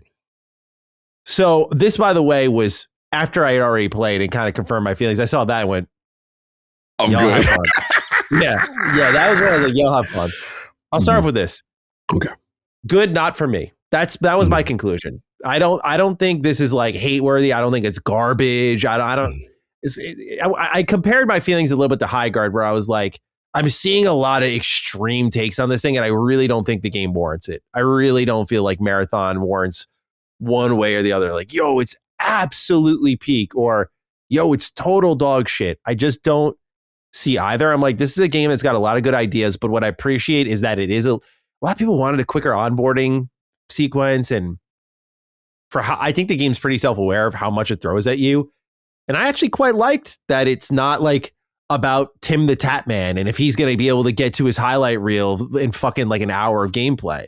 I like that it was like, you know what, like settle into this, learn some quests, learn the flow, learn the gameplay loop. And that taught me a lot about the game of what I liked and didn't like. But like, I enjoy that despite Bungie having a history of like, you know, they live and die off their streamers and creators. It's like they built something that was kind of true to the idea of like, you're not going to get this right away. Right. And so I personally at least appreciated that there was something there that I had to learn. Like I like that I didn't immediately get it. And I had to play for a few hours to understand and feel that, like, when does this game feel good? Because I'm like, yeah, shooting feels good. But like, when do I actually get that moment of like, you can feel your emotions go up a notch? And it's obviously with any extraction shooter, the player versus player encounters, which I felt was a little too rare. Sparse. But there is that like familiar feeling of you get the gear, like you kill someone, you wipe the team, you get the gear, and you go to pull out. There is that moment of like, yo, I hope no one jumps us, and you're a little frantic. There is the setup to get out of there. Checking the watch, like is it here yet? Is it here yet? Can we go? And then waiting for the exfil to finish, where you have to stand in that circle for like 8 seconds, and you're counting down like, man, it would really suck if someone pulled up on us right now. You know? So like, it's got those familiar feelings. For me, what really appeals is the art direction and the general aesthetic. The music is incredible. Yes. I love the voice acting. The voice performances are awesome. I kind of like in a lot of ways the font slop. Like I kind of like the aesthetic they're going for of like this just high future crazy shit. But does it need to be dialed in to be more readable? 1,000%. When I say font slop, I'm talking about the like you're going through the menus and you're collecting your quests. I felt I adjusted to that quicker than I see most did online, but again, it could be better, but I don't mind it in those areas because it's like you're like this high future agent and you're navigating through all this techie shit. I kind of like the feeling. Okay. You know, but I agree that when I was playing, I was like, dude, I can't quickly fucking read any of this. And when you combine that with like little skills, like I know that you can get better at over time, but like your loot speed, like where the loot's loading in, that's a good little tension builder. I like that I couldn't immediately see everything. I'm like, come on, like it's loading in little pockets, and I'm like, I want to see what everything else is here because you might have a legendary item, and like I could walk away from that. That's another man's treasure if I'm not careful. So I like that little like. It has these moments of the intermittent decisions, but then you have the other intermittent decisions that get in the way. Like I want to be able to quickly compare loot. I want to be able to quickly compare the materials I pick up, that sort of stuff. I was not a fan of the fact that it just like really was like reading a book. I was like, okay, bullet point 1, 2, 3. Okay, mouse over. Look at this one. 1, 2. What did that say again? Back over. I'm like, I'm about to get capped, and it's a wrong type of tension now. Now I'm feeling tense because the game's not letting me move quickly. I'm feeling tense because I'm taking too long doing a thing that should be loaded with quality life enhancements. I agree. I think there's a lot of potential in the game. I enjoyed it overall, but also I don't really. there's a reason I like The Division, because The Division had Extraction Mode, which was a fucking offshoot of an otherwise fun co-op shooter. And like, that's to me what Extraction Mode is. It's not this genre, but I like that it's a part of a broader package. So when I walked away thinking like, I kind of like the aesthetics. I like the voice acting. I felt like there was an interesting universe, but nothing to grab onto, nothing that grounded all of this cool stuff. So I had the great music, the interesting character voiceovers. I had this art direction I liked, but it was all just kind of flavor on like a steak that was dry, because I was like, I can't, like, I like, it's trying to flavor something up that like we need more to it. And so it kind of left me with this feeling of like, man, I think I would really like this, but like wrong genre, wrong. Like, I would love a story for this, or a Destiny-like game that's just kind of like, there's stories in this universe that I get to play and experience and do PvE with COG. Like, I walked away with that feeling of like, man, I really wanted to like that, but ultimately it's partially not for me. And that's why I didn't like dog on it in my kind of impressions on here and on my video. But also, like, I can recognize, like, I know this already is kind of fighting an uphill battle against me, but also like that I like it enough where I hope there never will be probably more of it, where it's like, can we get like a story or like a right. That would be interesting if they ever flirt with that. I don't think they will, but it had a lot of cool ideas. So I'm glad I tried it out. It kind of made the decision for me of like, all right, I'm not gonna buy this at launch. But I'm hoping it succeeds. I am rooting for them, not to be that guy. Like, I'm rooting for you, but like, I really am. I'm like, I see it on Twitter all the time, but like, I am rooting for their success, because I don't think it's like an awful game. And I think my only problem, and maybe you can speak to this more, is I'm like, I didn't see anything that outside of the aesthetics was differentiating it enough from Arc Raiders, where I was like, oh, that's the gimmick, or that's the hook. Like all the feelings I got that were good about Arc Raiders, I got here as well. And I think that's just unfortunate timing for Marathon. I don't know if they really expected the competition to kind of eat their lunch, but that's how I feel about it. It's a fine game. I saw Chris loved it, which I think is like a pretty good. You got to get a chance to speak to Chris. I'm very curious. Yeah, I just wanted to add on real quick, which is that, no, I see exactly what you said. And that was my concern. Like, how are they going to appeal to the masses, right? And I do think they have a dedicated community right now that really loves it and is addicted to it. I think for me, what I noticed is two things. One, playing in teams was way more fun, right? When I was playing in threes, that was a lot of fun, and the communication. And then obviously when you hear the proximity chat, that goes on. I will say I did try a couple of Rook solo runs. And I must admit, because playing single player in this game is terrifying. But with Rook, it is a whole different dynamic. Rook, I almost looked at as... You can't progress the story with Rook, right? Like you can't do contracts and factions with him. But what I look at it is he's almost like carefree loot protection. So it's like, okay, I'm in the game. I could cause a little chaos, but here's the thing, Matty. His special ability is literally to mimic the UASC. So what I would do is basically how I use like an NPC. Bro, I would use him as my mule. All right, I'm going to scavenge. Let's say I'm low on kits. I need money. I need credits. I need guns. You know what I'm saying? Because I'm the type of dude, I don't like going in. You ain't going to rob me for everything if I lose. I'm going to take one hot gun and one hot implant and one core. And then if you do get me, I still got stuff in the stash for the next one. That's how I do it. I'm not coming in there fully iced out on everything, because that hurt. You lose all that. You hurt. So anyway, so I would take Rook. Bro, I was coming. And then what I would do is I look at the map. There's these things called guarded exfils. And the guarded ones, if you set off that exfil, waves of bosses come out. Crazy stakes. But what I would do is I set it off, run away. Then when the timer comes down, put the Rook camouflage on. And as long as I don't run or shoot, they won't shoot me. So I'm literally like, exfil out. Like, that was my little strategy for a little bit. And I was eating. So there was that. I do want to give them a couple of things that they did from the alpha that I like. They toned the heat down, because before we used to be running around all the time. Like, it would. Oh my God, I forgot to mention that. That was the thing I didn't like already. I know. It was worse in the alpha. So they got still some tuning to do on that, is what I would say. But I'm curious if you agree. You have the perspective of like both? Both, right. Yeah. So to your point, what I did learn is like crouching and certain other little things really help as far as the heat thing. And then it's obviously build crafting into it. That's what I started to see about the implants to cause an attack. The other thing I didn't know, excuse me, is the only thing that separates a gun from it being another color and like an elite is the attachments on it. I didn't know you got to pay attention to the attachments on these guns. You can pull them off because the game doesn't do a great job of explaining. So I was getting into the minutia. I'm like, this is what it is. So I'm learning that. I'm learning the arm. I'm learning all this stuff. There's a lot here. And my thing from the story standpoint was the factions. Shout out, there's this one, bro, this is cool. It's called Traxxas. It's Wolf. Oh, it looked great. I was like, I'm getting down with them. You know what I'm saying? And then you start doing your quest, and then you start. And the last pro tip for people playing this thing saved me. There are a lot of faction quests where they'll tell you to get a rare material or something. When you look at it, make sure you hit track.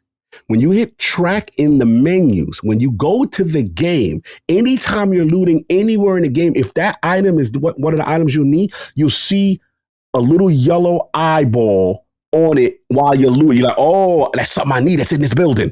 Let's go. I can complete this quest. And I do like group contract completions when we're picking something together as a group and everyone's knocking stuff out. So there's a lot here, and the loop is there.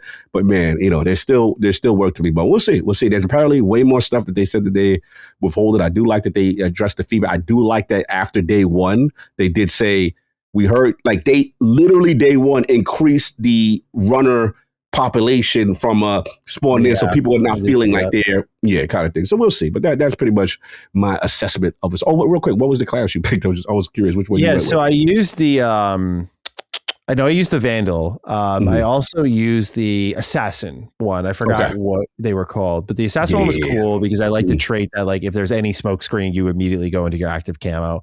But that was kind of nice, just slicking around the environment a little bit. And then I liked Vandal because of the movement capability, but that's also why, like, I know the way you balance that out is with the heat system, but to be clear, I had a problem with the heat system before, like when I was running around with, what's his name, with the Assassin. Yeah. I felt there was too much stop and smell the roses energy for a game that requires urgency, is how I would describe it. So I felt like I had this, like, I was trying to hustle. And I get people are going to be like, well, that's the point. You can't just have infinite sprint. But like, I'd hustle. And then for like a good, what felt like a minute, I'd just be like walking around like I do in a Bethesda Game Studios game. And I'm like, yeah, this is single player. And I got like no urgency, sure. But like when, like, everything I feels about these types of games is like a mixture of like when you want to be urgent. I get the idea behind the overheat system, but it just feels like it fights against the game so often. So kind of derailed it for me a little bit because the game feels at its best when I'm moving and shooting at like the top speed. And when you have to like select when that is, it can use some tuning. I'm curious how much they'll tune it in, but yeah, it can use some work. Fair enough. What else you been playing, man? All right. So I'll end with the obvious one. Mouse PI for Hire. I previewed this one. And this is from Fumi Games and Playside. For those who have not been tracking Mouse PI for Hire or don't remember that by the name, this is the game where it's the mixture of kind of the Steamboat Willie 1930s animation style, the rubber hose animation style, if you want to call it that, with 3D elements in its world. It's a first-person shooter. And I played, they gave me about an hour slice of the game and I played it through twice. I put a couple hours into it just because there were parts of it that really surprised me. I was like, want to see that again. And this was already on my radar because, again, the visual style really called to me. And I just love first person shooters like this that got like a little different DNA, in their visual approach. And that's all I really need sometimes. I can be that simple. I gotta say, dude, like, I hope this is on a lot of people's radar because I really feel like they got something here. If you're the type of gamer like I am, where you like that 360 PS3 era of shooters, where, by the way, this feels better in that era, but like it's like a BioShock, a Darkness, the list goes on, a Singularity. Like, it's got some gimmicks, that make it stand out. But overall, it's a very solid first-person shooter with a very defined art direction that kind of everything funnels through, from its sound to its characters to its voice work. All that just comes together into like a really unique kind of first-person shooter. So they put me in this level in a secret lab, and basically this is like Doom. Like, you're running around these locations at like Mach speed, and you're dashing, you're double jumping. There's enemies flying at you from all angles, and they're funny ones. Like, there's dudes with like a riot shield. There's robots that'll shoot at you from like up above. There's dudes who will run up and try to melee you. There's ones with just standard guns. It's very classic Doom in a good way. And so they'll all be kind of running around fighting you as you navigate these 3D environments. And then there are boss fights that I think the game did a really good job like teaching you about what the final boss of that level would be by gradually introducing these mechanics. And you start to appreciate the depth of the movement and the shooting, and how also the visual style isn't there for pure like, hey, this just looks great, but also how functional it is. Like, when I'm running around at this quick speed through these environments, I like that I can quickly read where an ammo box is, because even though it's all in black and white, the ammo box is jumping because of the animation style, which I think is really nice. I also love that there are some deeper cuts on the aesthetic level. Like, you can do what's called the, I think it's called the clean cut or the studio cut, which is the version that if anyone watches my preview on Mouse PI for Hire, you'll find on my YouTube channel. It's the clean footage. But then they had other versions that you could use, like a, it was called like the vintage cut, which added a little bit more film grain, blurred some of the stuff. And then they went another level deeper. I forgot what that one was called, but it added like film flickering, and like it would miniaturize the audio and make it sound like an old 1930s film. And combining that with this very jazzy instrumental, the game just has an undeniable fun to it. And when you combine that as well with like really good voice talent, Troy Baker's your main character here. And obviously Troy Baker is an incredible actor. Oh, Troy's outside. Oh yeah. Jack Pepper. And that's what, by the way, playing as a mouse named Jack Pepper is the fucking most brilliant thing I've ever heard. I love that. But this is really cool because like growing up, I remember seeing Troy Baker in these types of roles. You know, he wasn't always just Joel from The Last of Us, Booker DeWitt, like Hollywood roles, big roles, the guy. I remember him as like Snow in Final Fantasy 13. I remember him as Kanji in Persona 4. Like, he was in those types of games too. And it felt like, I'm not saying this is how he was doing it, but it felt like he grew out of those roles. Like he's Indiana Jones now, right? And he does it, and there's a reason he's indie, because he's amazing. But when you see him in these kind of tighter games, these games that it's not a Troy Baker game usually, right? It's more of a voice performance than a visual acting performance. Mm-hmm. But I think he does a great job, and it's so interesting to see like him kind of following in the Harrison Ford footsteps. Like, Harrison Ford starts off as indie, and you see him evolve into this noir cop in Blade Runner, right? And I love how this is like a funny, goofy way of doing it, where he's indie and he does an amazing job carrying that Harrison Ford likeness. And now he's a detective mouse, and he still delivers it in a kind of noir cop style way. That's how he does it. It gives a little accent on it. So yeah, it's this like Doom style shooter, really great aesthetic, great sound. And then I know it sounds like I'm really overhyping something. It's like a standard first-person shooter for a lot of people. What caught me off guard is I finished the level they gave me. Mm-hmm. And after this, you pop up to an overworld map, and you're in your car, and you can drive to all these different places in Mouseburg. And so there are levels that you can drive to that, of course, are like levels I just experienced. But I go to one that's available on the map. Mm-hmm. And I drop in, and it's like a street corner with like a pub and my investigation office and all this other stuff. And I'm seeing like other mice walking around, living their life, having drinks at the bar. I'm able to talk to all of them. And I'm like, what the fuck is this? I was like, are you kidding me? I was like, this game is way more than I expected. So I start looking into it more. Turns out there's 20 levels in the game. There's over a dozen weapons. I'm like, this is a lot more than I was expecting based on its art style, but in a pleasant way. Like, I started to learn that there are, when I was walking around, you can pick up side cases. So there are like little side quests that you can do, little investigations you can do. There's a whole weapon upgrade system. So all these weapons, just like Doom, have an alternate fire mode. So I got to be honest, bro. Like I went in, like I knew I was a fan and I wanted to play this one. I think they were wise to delay this to April 16th. They were originally a March game. But I think this was a strategic delay. Get your previews out now and fight for some oxygen later. But man, dude, I walked out of this and I was like, I'm eager for more. I thought this was fun. I loved the visuals. I loved the sound. I loved Troy and others' performance. And then I know there's like more game that I just in the kind of immersive sim is a stupid way to describe it, but just kind of like, it's not just a shooter, but just roaming around. I would equivalent it to like Dishonored. Like Dishonored, you have these moments where you go back to a hub and you kind of walk around and talk to people, right? Catch up on certain quest lines. It's a little bit like that. So this had a little bit of a DNA to it that I really wasn't anticipating. And so I walked away from the preview. Granted, it was only like an hour slice, played it a couple times over, but I really walked away from it thinking like, hey, dude, I think that if this is indicative of what we're going to get, because the level I played was early, I was like, I think they got something. This is going to be awesome. I can't wait to play it. So I want to put that on everyone's radar. Really cool game. For sure. Yeah, we covered it, and also on launchinggaming.net.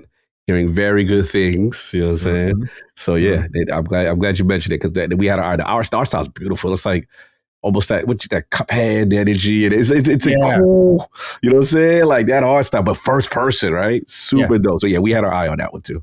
Yeah. Did you get invited to the preview for this? Yeah, it was just that all the writers they did take care of that for us, because I had a conflict. So yeah, shout out to my man Paul. He's on it, and I've heard good things. So I'm like waiting for the content. Yeah. It's got all the potential after it. Yes. So yeah, I'm excited for more. The last one, the big one, the one if you've been listening to Duke for a while, I've been working to this one here. Resident Evil Requiem. Leon's here, Grace is here, and after I played like 6 different Resident Evil games, got to dive into one more. Let's go. And we have a write-in here. Okay. It's from Empty Zero. He says, Dukes, I know Life Resident Evil 9 this weekend. It's very good. I think many online were being a bit dramatic with the length of the game being short. My game clock says 8-ish hours, but after all the cutscenes, some save reloading, Steam had me around 14 hours. Still, I do feel a little bit let down by the length, and I felt it could have used one final zone or maybe a section where Leon is slowly solving puzzles rather than all action. What'd you think of the length? Have a spoiler cast when kind of day, which they're all over, so don't worry about that. Yeah, they're on it. I thought the length was just right. It took me 9.5 hours. I played on the standard modern difficulty. I always go on like whatever the recommended difficulty is on a first go with survival horror, because I want to learn. I like to learn these games. Like, you know, Resident Evil is a perfect example of like you get better, you go quicker, that sort of thing. There is a classic difficulty, which I think is like really easy just because you're able to craft so many ink ribbons and you can spend them on saving, but they give you so many ink ribbon tins that it's just, I don't know. To me, there wasn't a huge difference between the two. But yeah, like when I finished the game, PlayStation 5 had me at around 14 hours as well. With like cutscenes and pausing and reloading and all that stuff accounted for. So I'd say the game probably took me a good 12 to 13 hours just to be safe.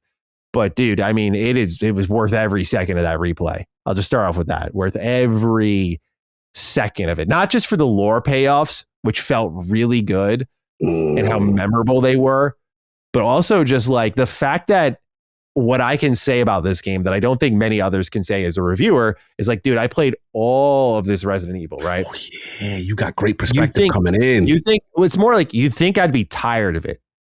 But I dove right into my second playthrough and I'm like more gung-ho on the franchise than I was before the game came out. And that is a rare type of good, because you have not only beat the burnout odds, but you have energized me in a way that probably no other entry in the franchise really had. I talked about extensively how RE2 Remake didn't really hit me at its launch in the way it should have. Like, I didn't appreciate it enough. I thought it was great. I played it. I beat it. I moved on, though. That was kind of what it was for me. But looking at the impact it's had and now understanding that was the start of where we would end up in Requiem, very incredible. And what we're witnessing from Capcom, we've heard the term generational run a lot, but like, I really strongly encourage people to be part of this, because we're like witnessing a developer doing something that not only do I think Capcom will ever be able to repeat again, but we're witnessing something that I don't think many other developers in this industry will come close to. We talk about the bad times all the time, but like when I think about golden eras of gaming, I think about like, I'll use one that people know me for, but that is the game studios. Here comes Fallout 3, Here comes the Fallout 3 DLC. Here comes New Vegas DLC, Skyrim DLC. What a stretch, right? Like every year, every quarter, there's just something to play in that pocket. Capcom basically annualizing Resident Evil while also making their best Resident Evil between the remakes and the new mainline entries. It is a thing you need to be a part of.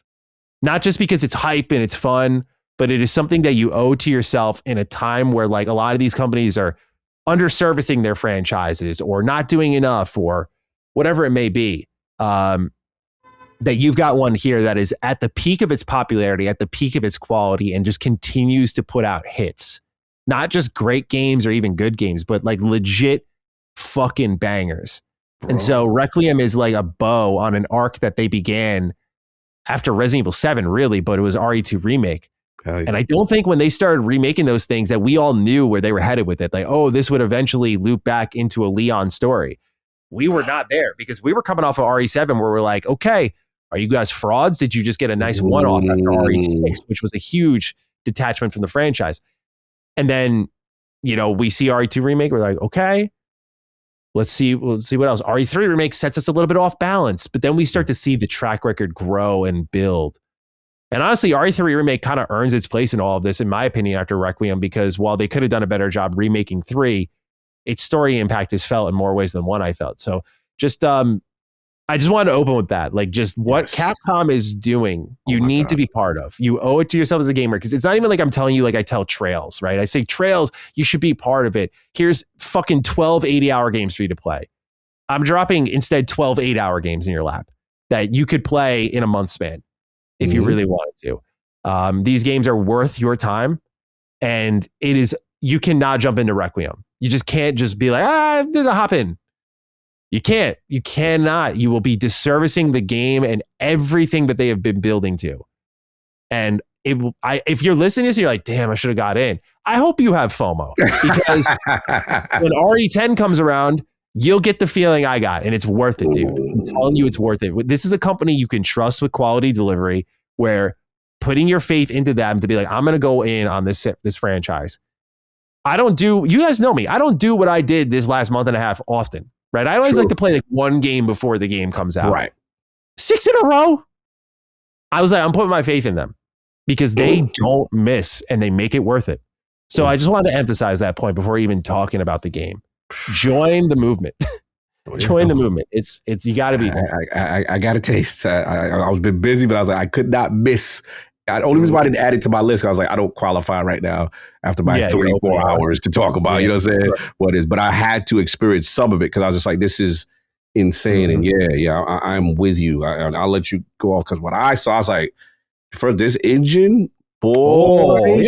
Yeah, dude. Oh my God. Boy, this right here, and all I was talking about with my little paltry 3 hours or whatever it is that the distinction between homegirl Grace and Leon is so apparent. Like, she represents what I consider like the classic horror. And there was a period where the game was so evil, and it took away my safety. It was like, oh, you thought that light was going to help you with this situation? Mm-hmm. You thought because you Resident Evil, you in that tight rider room, you think, no, we're taking that light off. What's up now? What's up now? I'm in your space. I'm hunting you down. And what was funny about it, that when she gets into the stumbling, like, it's like the classic horror tropes where you like, girl, get away. Come on. Oh God. And she, like, you feel so horrible for this woman going through what she going through. But then you get Leon. And it's like the developers let you get your frustration on certain things, but I'm going to let you cook. Man. Perfect description. Perfect description. It is so much fun. The tension and release, right? It is cathartic to play as Leon as it should be. It is a perfect balance. I felt, at least, and it was just like a, I don't have the numbers in front of me, like how much screen time does Leon average and how much screen time is Grace average, but I felt the split was like right down the middle.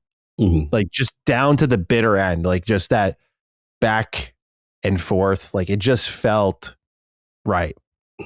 So I just want to compliment them on that as well. Like, basically, a lot of what this game, of course, I'm talking RE2 remake, RE4 remake, anything with Raccoon City as well, just like, you know, RE3. Like, these games all matter to Requiem on a much bigger level. But really, what a lot of this game is doing is taking the ideas from RE6 that were not executed well at all, and making and showing people how good they are, because they're saying like they weren't bad ideas. We were just not as great back then.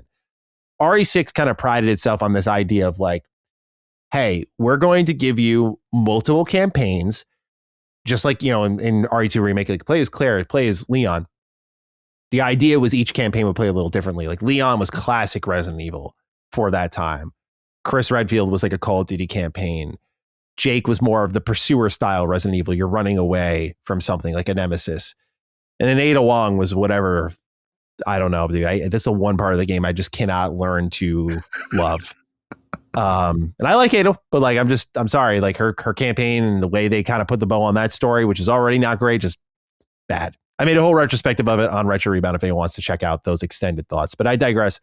That was the idea behind that game. And obviously it went into a very heavy action direction, and Capcom themselves said at the time that they want to attract the Call of Duty fan.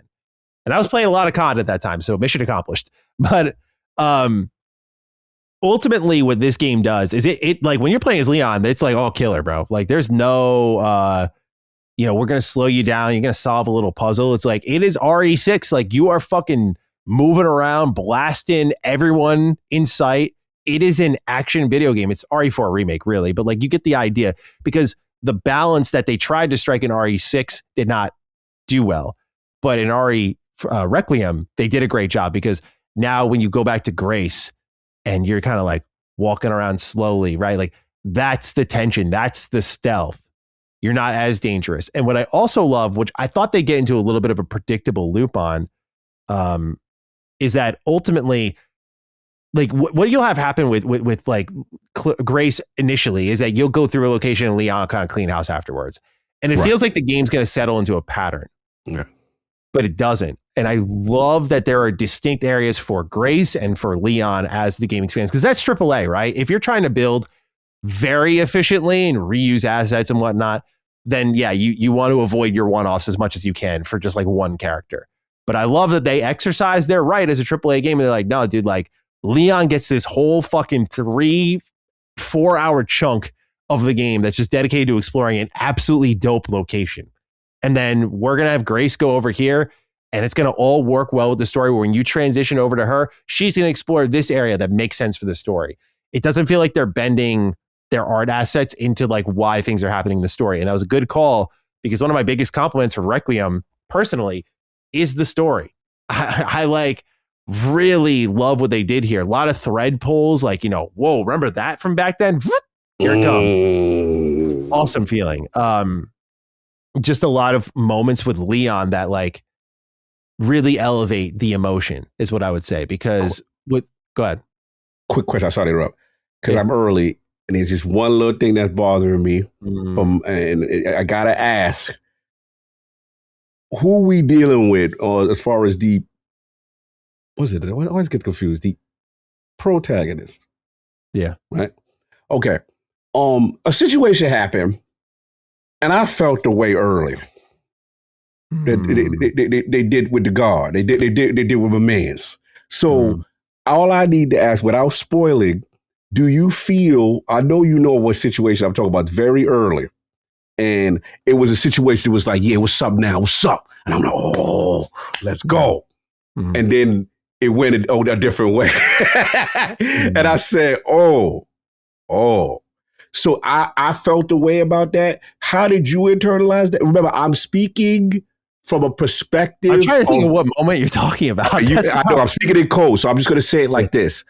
I am the ultimate Leon fanboy. As far as I am concerned, that is the god of Resident Evil. Every Resident Evil he is in, it is the GOAT Resident Evil. That's how Chris fans stand down. I know y'all got chirping, but the beef between Leon and Chris fans is like, Chris is that dude. Remember last time we saw him, Chris never gets knocked down, never gets put out. So that part. Okay, when a certain happened, I was like, oh. And it threw me off. So I don't got ammunition, but I didn't finish the game yet. So I need to know, from a Leon fan perspective, am I going to feel good overall? He's a superhero still. Yeah. Like he's a superhero. Okay. And I think I would just say it follows the same rules of RE4, where the things that slow him down are things that, are not really within his control. So okay. Because I treat him like a great pro wrestler. They protect his power very well. Okay. Because they I felt stripped early. And I was just, are they going this way? What they doing? Okay, I'll leave it alone. I know. Enjoy the ride. Let it take you. Let it take you away. Fair enough. Continue. I just had to get that off. Yeah. So the tension and the kind of push and pull between the survival horror and the action gameplay is just excellent, and it combines for what I thought was, again, a great story that I just felt really tugged at all these different parts of the RE lore, which for those who have been playing a lot of these past RE games and you see the little teasers at the end of the credit and whatnot, it feels a little bit like they just like to drop plot elements. And there are characters, like I was speaking of RE6, but almost every side character that is in that game is introduced and then just disappears. Like, we don't know what's going on with Jake. We don't know what's going on with Helena. And I'm not going to sit here and act like anyone really cares per se. But it's more so like that, or I will just say RE3 Remake's ending tease. I'm kind of wondering what that is about. I mean, I've seen guesses, but like, even when you try to look up that ending online, like there's very few conversations in the comments, like other Resident Evil ending stingers, like kind of what they did for RE4 Remake. I won't say what, but like that one was one that like people were looking up and talking about in the comments, right? So there's moments where like, you can tell when Capcom knows where they want to go. Mm-hmm. And there's times where they don't. And so they drop certain elements. They go, oh, you're not interested in that? It never happened then. So what I love was this game respected so much of that and pulled at it and made for a story. Because what Resident Evil 6 tried to do was very similar to what RE Requiem tries to do with its story. Resident Evil 6 is about the C virus, and it's this new virus, and Jake is considered the cure of this virus. And basically the idea is like Sherry needs to extract Jake to cure the C virus, and like we'll all go home happy at the end of the day. And then there's this scientist Simmons who's behind it, who mainly did it because war is inevitable and he loves Ada Wong. It's like a shitty resolution. It's a plot that would work, but like once you find out why it's all happening, you're like, Jesus, man. So what I'll just say is that I think they saw that plot structure and said, okay, we had the right ideas, but like the pieces and why things were happening need to be better. So thrusting Leon back into I'll just say a T-virus centric plot makes it more emotional because you know what he has been through. You've seen his story. And so that just heightens the emotion quite a bit for him and what he's going through, and that kind of recollection and that reflection as well. And so that is why the story and the lore do so much. And there's one point in the story where there's just a location you kind of dip into for one moment, you go out the other end, and you're not there yet. But there's a moment where you just go through a set of doors. I'll talk to Brad about it probably. Go through a set of doors, go around into an elevator, and like, that's it. You're in that room for 2 seconds. And I remember just going, what the fuck? Like, it just happens. You're like, what? It's such a fan service driven game. Like, if you watch Deadpool and Wolverine in theaters, you know that feeling of just like, man, they just wanted to give me all the hits, play the hits. And that's what they did with Requiem. My only critique, Cog. Talk to me. I don't think time will be kind to these boss fights. I think they're kind of bad. Interesting. I think the boss fights could be a lot better. I think that when you play something like Resident Evil 7, which I just went through recently, there's a lot of targeting the weak spot bosses in Resident Evil, which is fine. It's like we're talking about a survival horror shooter, manage your ammo. Well, it's the perfect formula because, if your aim is good, you'll be good. But if you're not, then it gets more and more tense because you're missing the weak spots. But what Resident Evil 7 did really well was like, there's a late game boss fight where it's target the weak spots, but this thing is like slithering up and down the building and whatnot. And so you have to kind of like drop down, look up, and like you have to find the weak spots. You got to look for it. You got to navigate them. And because you move slowly in RE7, like that works really well. Or RE7 also, I mean, RE7 is the home to like some of my favorite boss fights in the whole series. There's a point where you're fighting someone in a greenhouse and you just have to use your ears and like look around and listen, and you just see someone like looking up at you from the ceiling, and they'll drop down on you, and it's like that tension of moving around, looking around, where are they? I'm listening for them, and that feeling of like you're about to be scared. Like that shit is so good. I don't feel that with Requiem though. In fact, the boss fights kind of remind me of RE3 Remake a little bit, where they were just complete cakewalks, and they needed to be mechanically a little bit deeper. They needed to pull something out of you, and it's not even just a raw like how much damage do they do to you. It's just like mechanically speaking.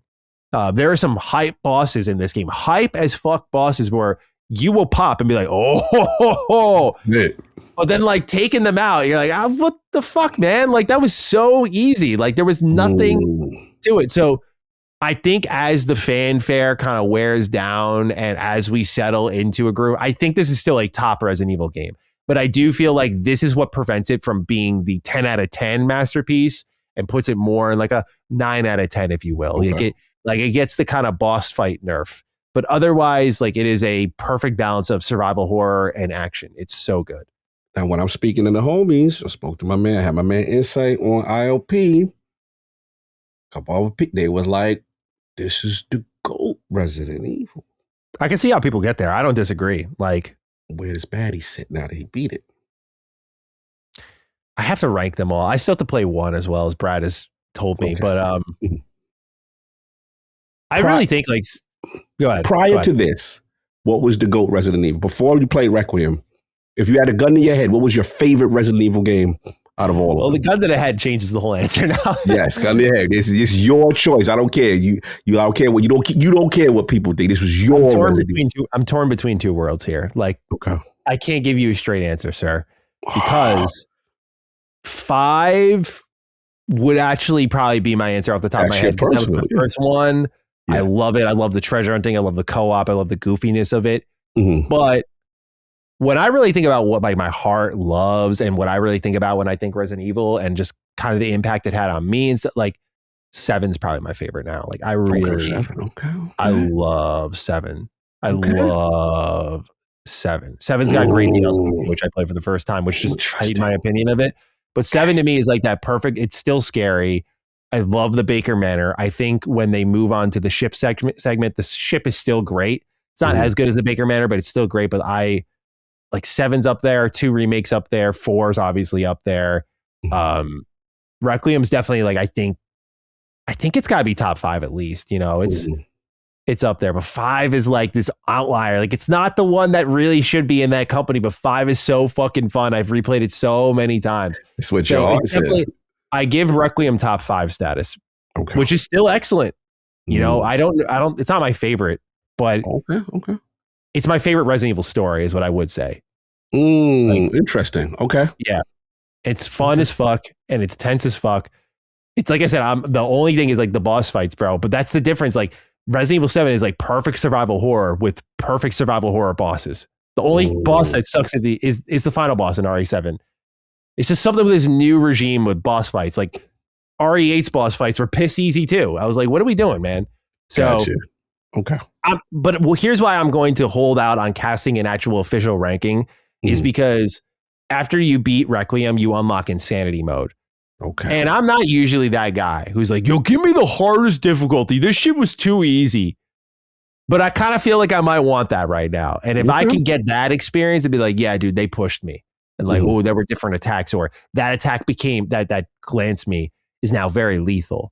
Like that alone, right, is I think something that could change my opinion on the game, because I just want these bosses to be more threatening, bro. Because it really was just like move to the left, big attack comes in, whiff. I'm like pop, pop, pop, the weak spot.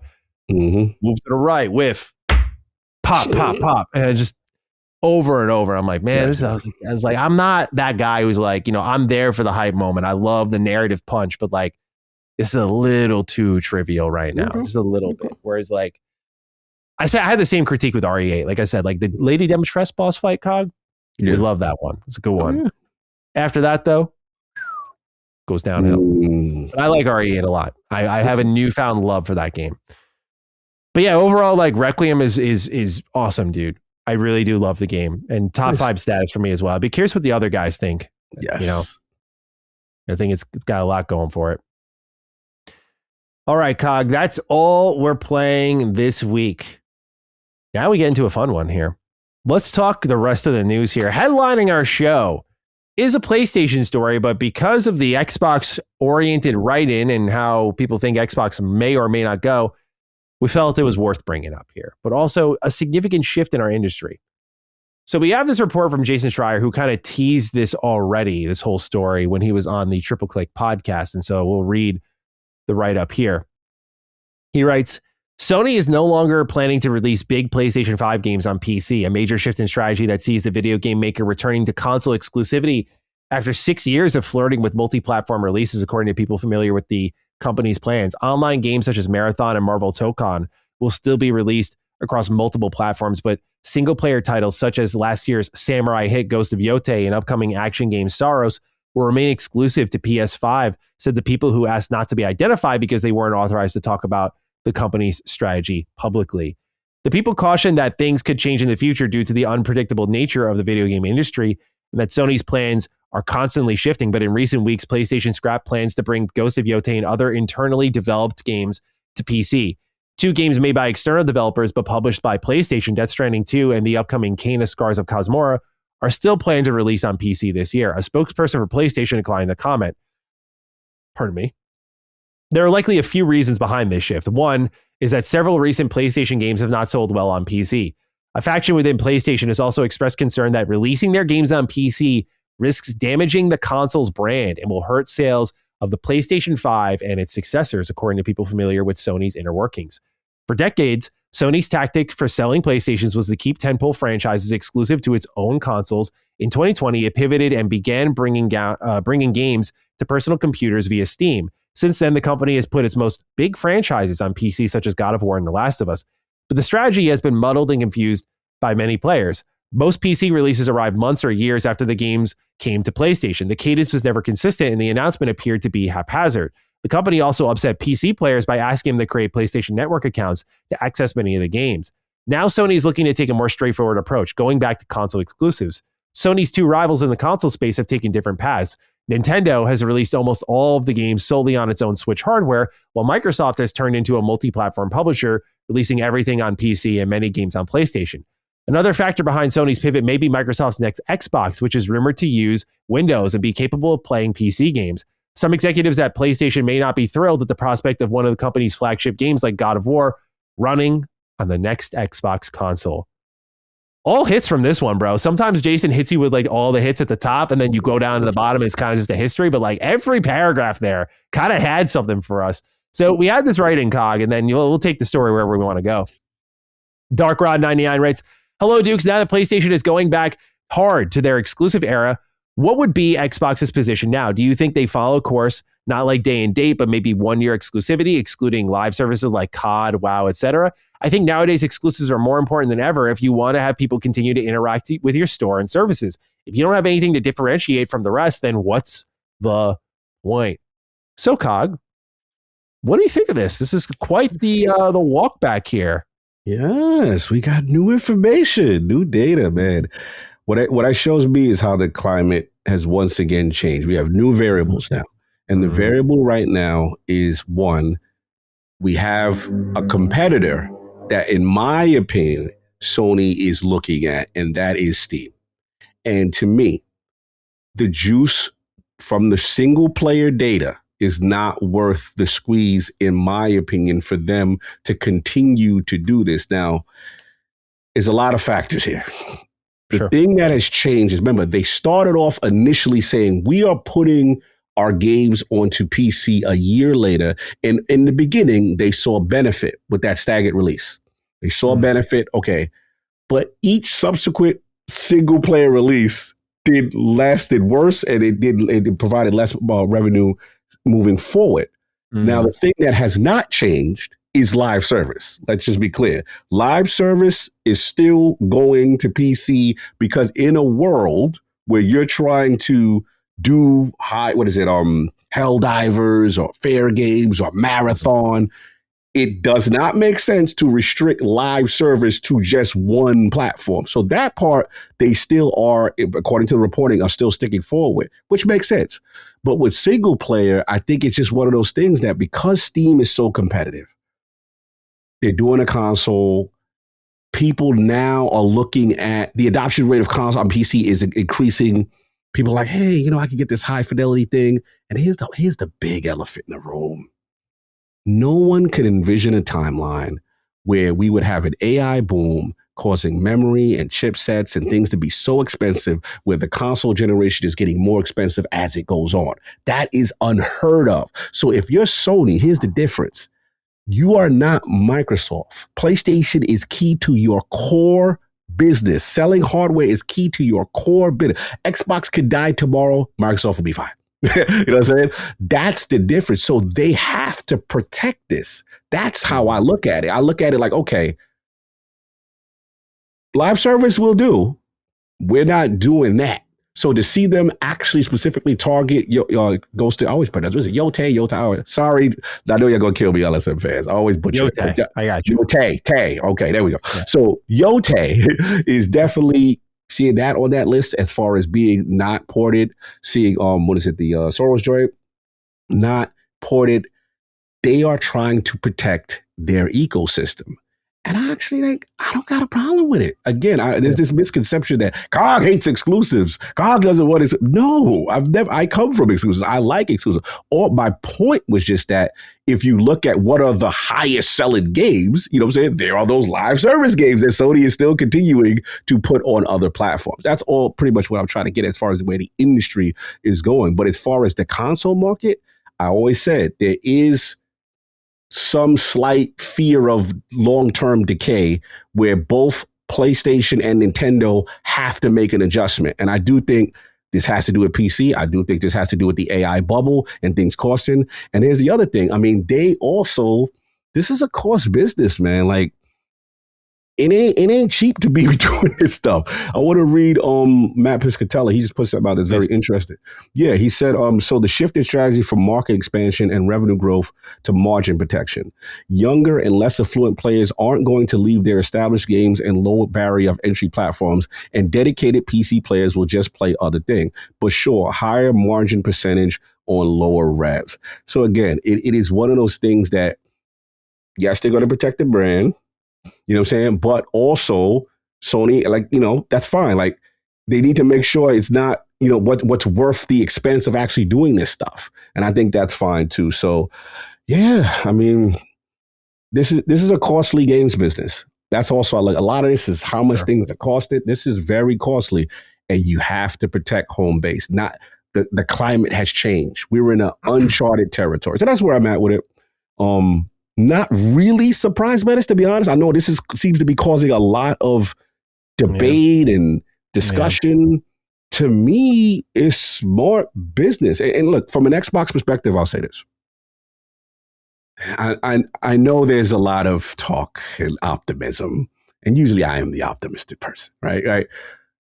That Xbox, as a result, may shift, you know, to bring exclusive back. Sure. To me, it remains to be seen. I don't see it right now. To me, the genie is out of the bottle.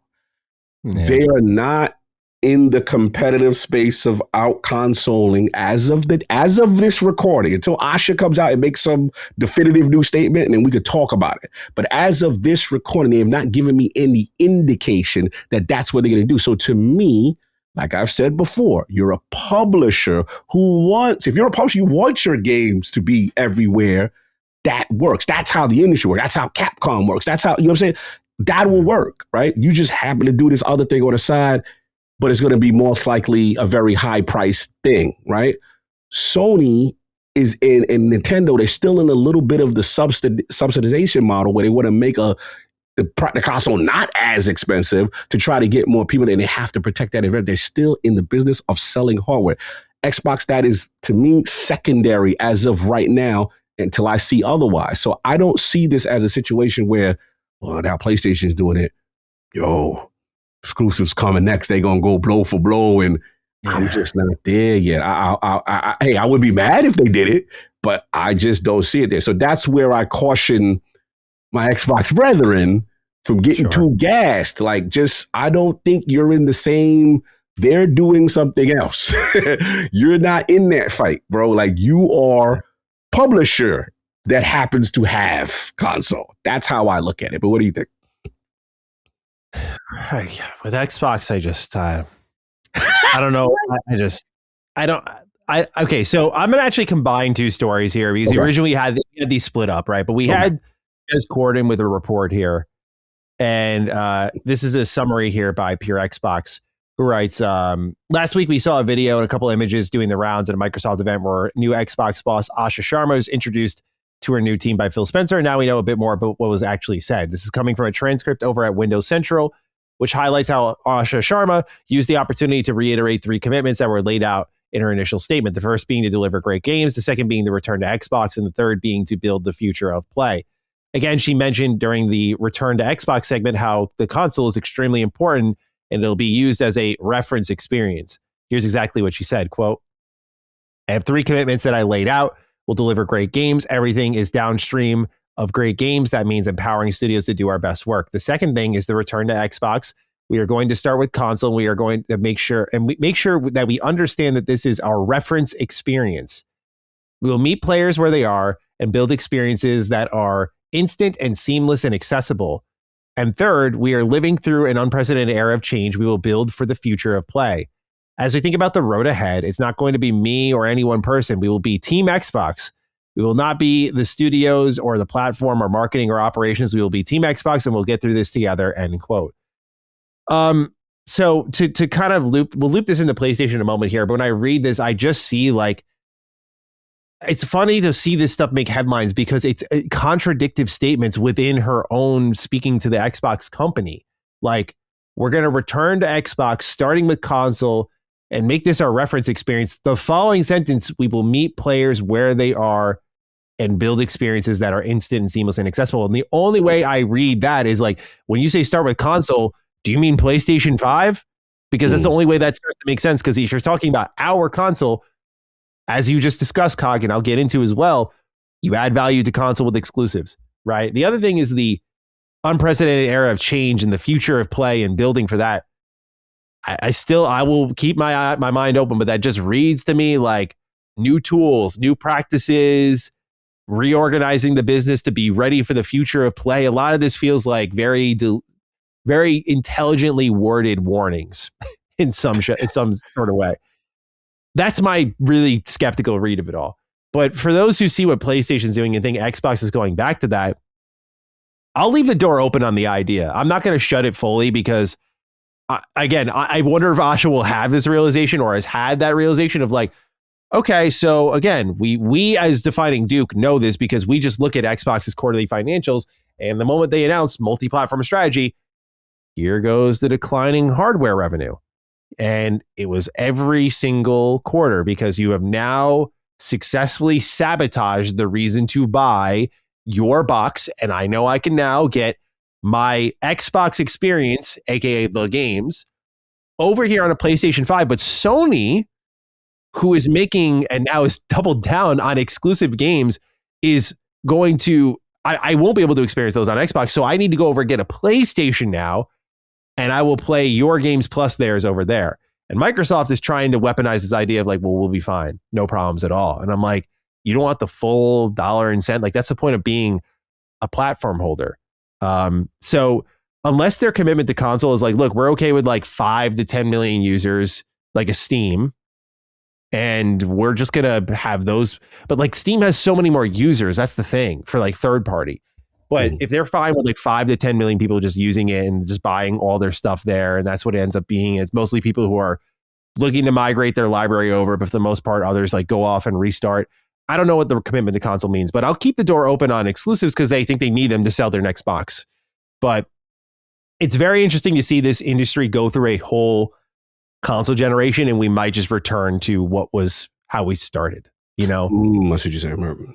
Like to go through all this shit and then just like jump back to where it was like, oh, fuck. has worked in all pockets of entertainment since the beginning. Going against that probably isn't a great idea for our box. Like trying to shake it up and see if we can have our cake. That's what it is. It's having our cake and eat it too. Like, can we like sell some exclusive games? Like, yeah, you only get the PlayStation experience here, but like, we'll just take a little money here, a little money here, and see if we can nickel and dime our way to the top in a safe way. I think you got to do it one way or the other. Like Xbox ripped off the Band-Aid to their credit. They're like, we're going in. They made some money that way, seemingly enough money. PlayStation, trickled in, and they're like, this isn't enough. Like we're just the prestige, the allure of it all. It's not really worth it. It's not selling enough. So what were you going to say though? You were about to. No, I think it's an interesting because I think what happened pre-COVID, and again, I think it's two companies that excel at different things. And what has happened is, speaking from the PlayStation side, they make great, in my opinion, single player experiences, right? And we just started to see that shift where live service threw that whole variable into everything. And everyone saw the amount of revenue in a pre-COVID world. Oh my God, I have to have a part of this. If we have one or two of those, oh my God. So all the investment went into this. And you're like, okay, cool. The thing now is that, in my opinion, they are not good at that. Say like it's clear, like we have enough evidence. That's just not their forte. Whether you want to blame Bungie and say that, hey, they didn't oversee, they were brought in to oversee and they didn't do a good job, fine, or whatever. But it was clear as day. So now it's like, okay, let's try to get our cake and eat it too. Let's flirt with single player games going over, right? The initial flirt was fruitful. Yes, okay, they like that. We still protect our console ecosystem. We'll give it to them a year later. Remember, their thought process at the time when they did it was like, that will get PC guys to now say, oh, that's what that is? For God of War, Ragnarok, I'll go buy a PlayStation to play Ragnarok because I know what God of War 2018 is. That didn't happen. PC guys are like, no, we'll wait until you give us Ragnarok because we're not going over this. So I think exactly, it's too many games to play, and they are a very specific breed. Then the PC community is rising as far as adoption rate. So PlayStation has to look at that as an existential threat. Like, whoa, Steam Deck, Steam Box, people are so loyal. The way PlayStation is in terms of brand loyalty, it is. Oh, you could say it's even more so with people. They won't even display a storefront on their damn system, on the platform, right? So any new platform that tries to come in, it's already met with opposition and angst. Oh, we don't want to do Epic Store. Oh, we don't want to do, you know what I'm saying? It's that kind of energy. So you got that. Now with Xbox, because obviously the pivot, the initial ABK, we thought, okay, boom, they're going to now continue the exclusive route with ZeniMax, ABK, and then that's going to finally bring them into making the console, the exclusive console to buy an Xbox for. And then that strategy fails. The Game Pass situation doesn't work out. Now it's, we got to get this money, and now we're everywhere. And to your credit, we all said, once we saw the 4 games announcement, this is an experimental thing. At that point, then the devaluing of the Xbox brand starts, right? So to me, it's two different scenarios. You know what I'm saying? There's one that is literally saying we are going to be Xbox is saying we're going to be the biggest publisher ever and put this thing on Nintendo, on PlayStation, on PC. That could work. I could totally see that working for them, but at the expense of devaluing your console. I don't think you're ever going to be, I hate to say it, it's like, you ever got them dudes who like, they were either like really, you ever have a little gruff gangster kind of friend or rough around, and he was in the mix all the time. And then one day he come back and he's like, yo, I'm born again Christian. Like, or a Muslim. That like, you're not fighting. He's not fighting the fight. And I know my Xbox brothers, they struggle with this. You're not in the mix with that no more. Once you said, have these games, go try what makes our identity over to you. That has devalued it. We've all said like, yo, I hope it works out for them. We know you're going to make money, right? If it's about money and software, you're going to cake out.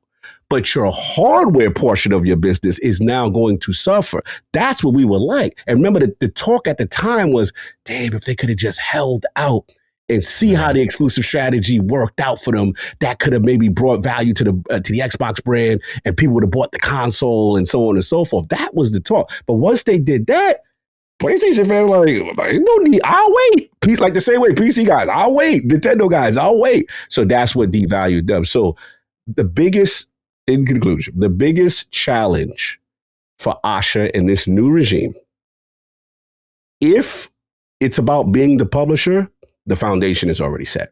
They will be that, right? If it's about returning to Xbox and, reference experience, that means you have to have some form of exclusivity because there will be no value to the box. So you have to answer the question with Xbox Magnus, are you making it valuable to be purchased, or you're just using word salad to just say, yeah, we're doing it, but we're still, what is the word? Well, players everywhere, experiences instant for all people.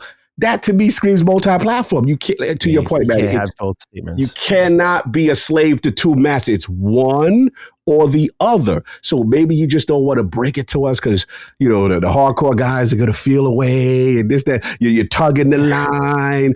Eventually, here's the beauty of the Phil era. And I'm always going to give him props. Whether you liked it or not, you said he talked at the time. He told you what it was. Hey, we want Starfield to be exclusive. Then, okay, later on when the stuff changed, hey, no more red lines. There's always going everywhere. You're going to get it. At some point, she's going to have to answer this question. And we're going to learn. Know this by June. Yes, we're going to learn. The thing is, we have a great industry event coming up. We got Summer Games Fest, and you cannot hide.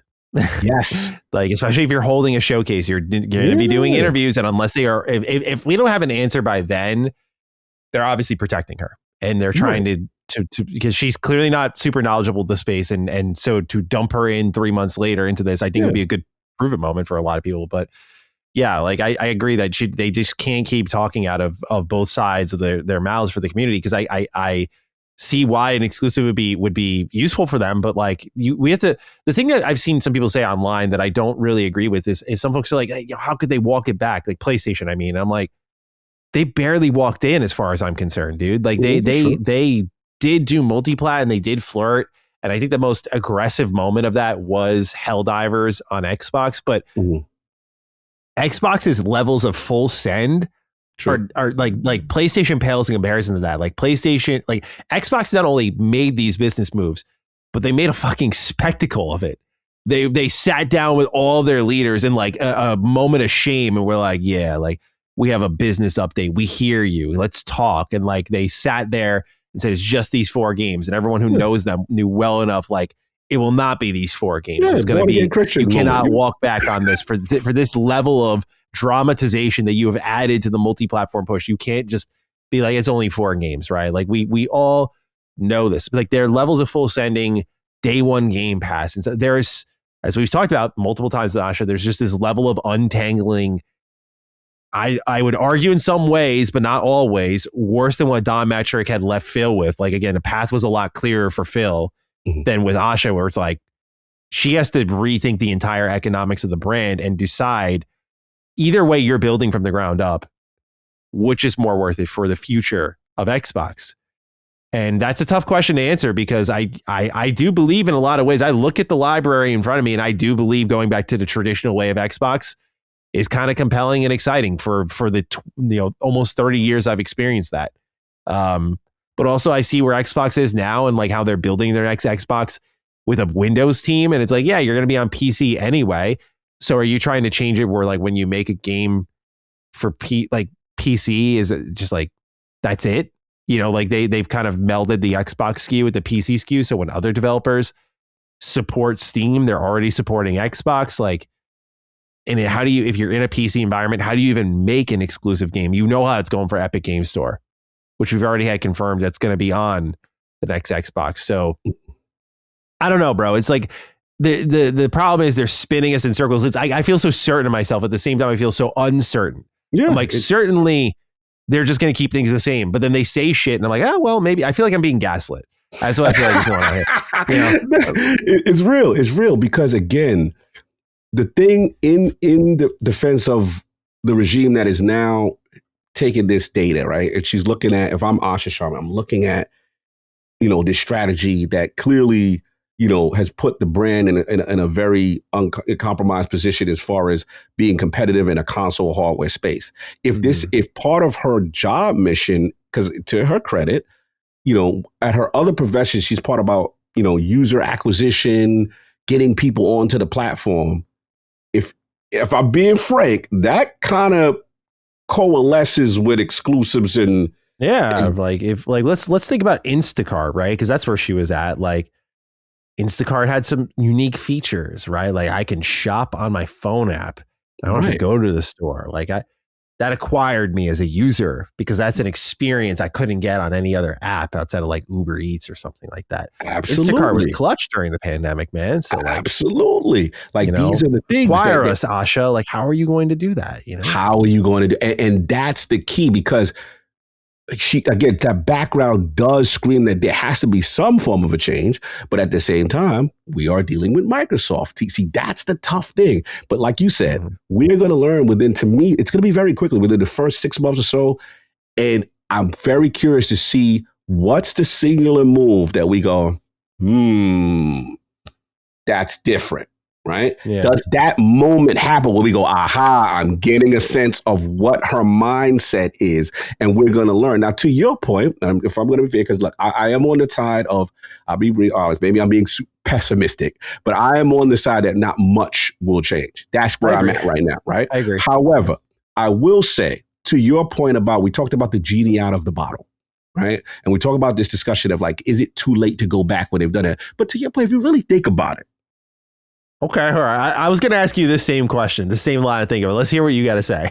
If you really think about it, as emotional as Xbox fans have gotten, it was older games minus like Outer Worlds 2 and Bethesda. Okay, Bethesda stuff is kind of multi-plat anyway, you know what I'm saying, kind of thing. Mm-hmm. So if you really think they got, okay, yes, Halo, no doubt, but that's the Halo 1 campaign. Gearsy, they will represent something because that's a new Gears game going on multiple platforms. But Forza Horizon 5, you could kind of say, hey, the new one is a 6 months to a year time exclusive. Will there be a situation where maybe it's in the middle, where it's like, okay, it comes out to Xbox and PC. We're merging this together, the Xbox and the PC that will be launched, and then there may be a stagger because we are looking at what PlayStation is doing. And if we intend to show value to Xbox Magnus, we may have to do something. Otherwise, what's the point of getting Xbox Magnus if you are in user acquisition and trying to, if that is your goal, if you want to do both, that's the thing. Because her background does say she's supposed to be in there to improve that. So that's the thing. What are the marching orders? What is she truly capable of doing versus the Satya effect? You know what I'm saying? That's also the elephant in the room. Yeah, I was going to ask you a similar question of like, in this hypothetical world where, for as aggressive as Xbox has been about multi-platform, let's work in the opposite direction. Like, Asha Sharma is a fucking fiend, and she just decides, like, she runs in the opposite direction of Phil. Like, she, as hard as they sprint into multi-plat, she sprints like doubly quickly. She's like, it's so funny to think about. Fable's not coming to PS5. Bro. Like she starts pulling plugs, like, we're canceling our ports. You're going to play this on Xbox. Like, she starts to fortify the walls a little bit. I do believe, with all the emotionality and fanfare that surrounded Xbox in these recent moves, that it would be equally as loud if Xbox made a return to sort of what they used to do. And I think in some ways it would maybe lead to an interesting conversation about like what a comeback looks like. If they can't just do it half-heartedly though. They have to like pull plugs. It can't, because if it's not this unified strategy, if she represents basically the arbiter of change, no more, this is an Xbox, no more PlayStation. If she tries to pull that, like really aggressively shutting down what many would consider bad calls from a past regime, I do think there would be a level of like, let's fucking go. 100%. Obviously from the fanboys, we know that they're saying let's fucking go. They'll pop bottles already. But like, My point being is if they started to do that, like I'd be like, okay, interesting. Like I'm trying to think of what would get me. I talked about the word I would use for how I feel about Xbox right now is I feel indifferent. I feel like sometimes when we do this show, it's kind of like, are we wasting our breath? I don't like to feel that way because it's like, because Xbox is just this wheel that's spinning. That's like, yeah, it's a thing. And like, we talk about it, but like, and I don't like that. And beyond our little podcast here, what I'm trying to say is like, what would make someone like me who's indifferent to the brand, who like, I don't mind just playing on my PC and picking up my PlayStation for my exclusives and just letting that be, or if I want to trophy hunt something. But if Xbox's like commitment to console comes down to, we're going back to exclusives and these fucking things that we've been begging for, like, hey, we're rethinking achievements or those sorts of things, that would make me less indifferent because I'd be like, okay, cool. Like this is the stuff that gets me to turn that thing on. And when you were doing that in 2023, I was booting that shit up constantly. And at the end of last year, when they were giving me stuff like, yeah, I was, Outer Worlds, Ninja Gaiden, that sort of stuff. Like, I know it's not Xbox exclusive, but that's where I played it. Like, yeah, I'd be all over that. So I think about that. I know it's easy for us to get caught in this mindset of like, they can't come back from it. And I agree that it's going to be tough to undo. But if you consider the level of aggression that they moved with and try to go in the opposite direction, I mean, we talked about what Circana said about how profit margins are part of what PlayStation might be assessing as well. Oh, yeah. Does Xbox work that into a decision about exclusivity where they're trying to rethink their own profit margins of like, it's no longer multi-platform, but like what makes sense for us within our own closed ecosystem? Can we increase margins or make it look a little bit better if we're focusing on like one part of the business? How you convince Satya Nadella and Amy Hood of that would make her fucking god tier, by the way. That censor. That's the problem. Yeah, that's the problem. Because that what you outlined, I think, is what any core Xbox fan, forget the core Xbox, because that's not, actually, I take it back. It's not that, it's really not up to them. It's up to you and the brass. That's why last Duke, I asked both of you, what would it take, right, for you guys to feel better? What could she do, right? And both of you guys right to exclusive, right? I think that was literally, you guys, it was even extreme to the point like, hey, we'd be willing to give up Game Pass if it meant, getting back to the exclusive. So again, this data has to be pulled in. All these factors got to be pulled in. The only scenario I could come up with right now, and this is very extreme, and this probably doesn't even make sense, is, what we kind of alluded to last thing, where I was like, well, maybe she sits there and says, okay, what's the biggest failure of why we can't do what we want to do? And we look at ABK and say, okay, well, maybe we spin that off, or maybe we get from underneath that albatross of that, and then once that or some other aspect of the business that is really pulling us down, then we can get into more of exclusive, or at least a timed exclusive kind of thing where we're bringing value back to the hardware. If they care about the hardware aspect again, that's going to be the key. I don't know what her motives are. I don't know if the motive is publisher and just to make overall revenue and eventually decouple yourself from hardware, or is it truly, let's get all aspects of the business rise? And if all aspects, including hardware, you're going to have to make decisions that are pro hardware. And that is going to be the key. And to your point, if she did that and she's able to pull off, that would be, people will rally behind that, because that's what core Xbox people want to see. Even the great Seamus, Blackley and stuff like that. No one wants to see Xbox per se relegated to 100% Sega mode. You know what I'm saying? That's just how, the base feels. So yeah, look, I'm always willing to be open-minded. Yes, I'm leaning one way because I'm a realist. I could love something, but I'm a realist. I don't see it right now. But if she's able to pull up a subsequent set of power moves, and then we look back and we go, ooh, okay. Yeah. I think I know what that is. Like, we already kind of saw how, at least from my point of view, that the kind of Game Pass, whether they wanted it to be this way or not, I think one thing that surprised probably Phil and co. was when they were trying to push Game Pass to other platforms and they didn't readily adopt it, and they kind of kept it to just Xbox and PC, so it completely stymied their growth. But what we've learned is that Game Pass, as great of a value as it offered, was not enough to pull people into buying a console for it, right? Even when like Xbox had like the value plans and you had the Series S and that could be your Game Pass machine. We used to get a lot of writings about that. Remember, we used to get a lot of writings like, hey, Dukes, love the show. Bought a Series S because of you guys. It's my Game Pass machine. Like we got that every fucking week for a while. So like we thought that might be the sales pitch, but the reality is that it's just not enough. Like the value isn't enough. It's the content, right? And it goes back to the thing we've always talked about, which is just like what defines your platform. And that's whether it be Netflix or Fox Sports or PlayStation, you have to have a good answer for that to get people in. I'm not buying my PS5 because PS Plus is kind of on a heater right now. Like I love what PS Plus is doing. Their monthly games have been great. Their streaming has been great. I love that I can trophy hunt for classics. That's a great little addition. Like that's not why I'm buying it. That's in addition to the great exclusives that they're promising me. And again, when you look at their lineup for 2026, it's like, that's why you own a PlayStation. And Xbox certainly can flip that switch if they want to. They have, look at this year, right? Let's again grab some perspective that we probably will never be able to have for real, but let's think about it. We talk about when we were ending 2025, going into 2026, you and I had a show and we're like, yo, not going to lie. We've had a lot of moments where we look ahead to Xbox and we go, wow, what a year. This year in particular, we're looking at the heavy hitters, the four horsemen. And that's not even accounting for the things that can be thread in between or the guarantees of like a Call of Duty or something else showing up, right? Like, what a year. Now, I'm not advocating for Call of Duty stuff. I think Activision stuff remains kind of untouched, but I do think that Xbox could flirt with the idea of like, look, if you're first party, you're Bethesda, like walled garden. Mm-hmm. But like I do look at what they're doing this year and I think like, if Xbox held strong, like we talked about going into 2023, 2024, we're like, wow, 2023 had some actually good exclusives. We got Hi-Fi Rush, we got Starfield, Forza did its thing. Like, okay, cool.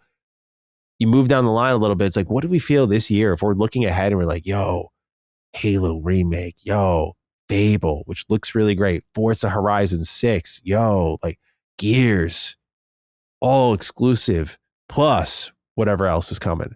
Mm-hmm. Like, I wonder what the conversation's like, what the perspective of the box is like. Is that a motivating purchase? Like, if we're in this world where Xbox doesn't shake things up so dramatically and we're looking at core Xbox Series all in their 25th anniversary, I know I'm talking perfect world shit, but I'm like, yeah, I think people look at that and they're like, that's compelling. But do I think Xbox is going to go back to that? No. And I think even if Asha realizes with the stats that she wants to do that, I don't think she'll be able to. That's the problem I have, is that, I look at what PlayStation's doing, and COG put it so perfectly, which is why we've deviated into this corner. PlayStation needs to thrive because Sony counts on that so much. We know this. Y'all listen to Sacred Symbols, so you know this. Xbox needs to thrive in its own particular way, but it's got to hit these kind of margins that are like very, like, it's just not, but as COG said, just not necessary for the Microsoft business, So that's why they approach these things so differently. So yeah, we're in a dreamy world of like, if Xbox were to walk things back, but I really don't see a world where they do what PlayStation's doing here, because PlayStation understands the sanctity of the box.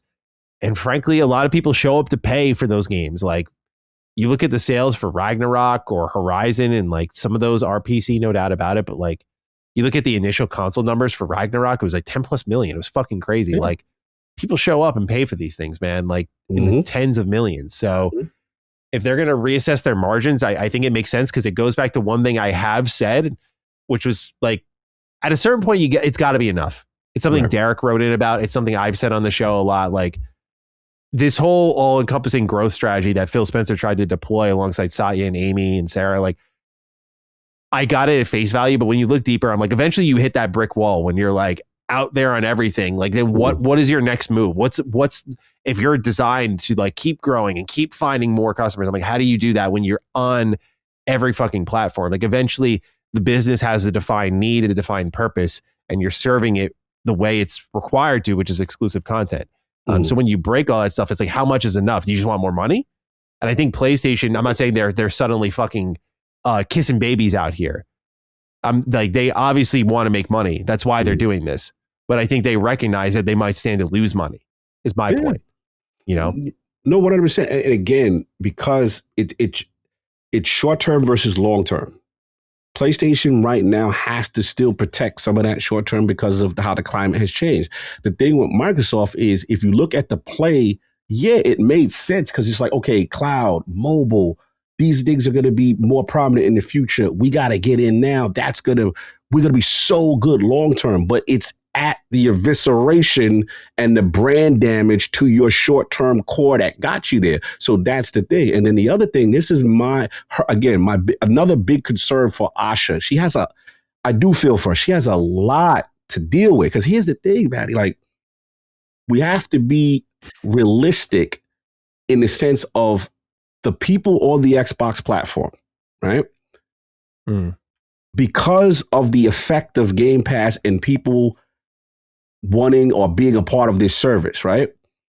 How does that affect the Xbox storefront in terms of what they are actually buying when the behavior becomes, I could wait for Game Pass. This is the service I got, right? And does that affect, how much money you're making on your storefront? Because it still always comes down to that storefront also, right?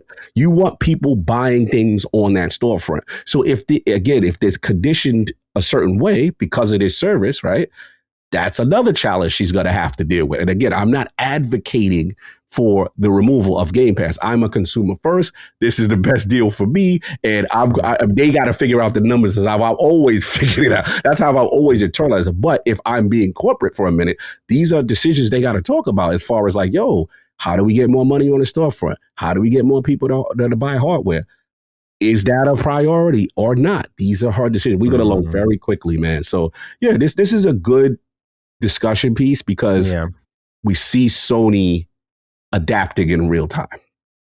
That's to me what this is. The question is, does any of this matter to Xbox in real time? Or is it business as usual? That's them. We got to see. We got to see. You know where my mindset is. And I'm just like, I don't see it.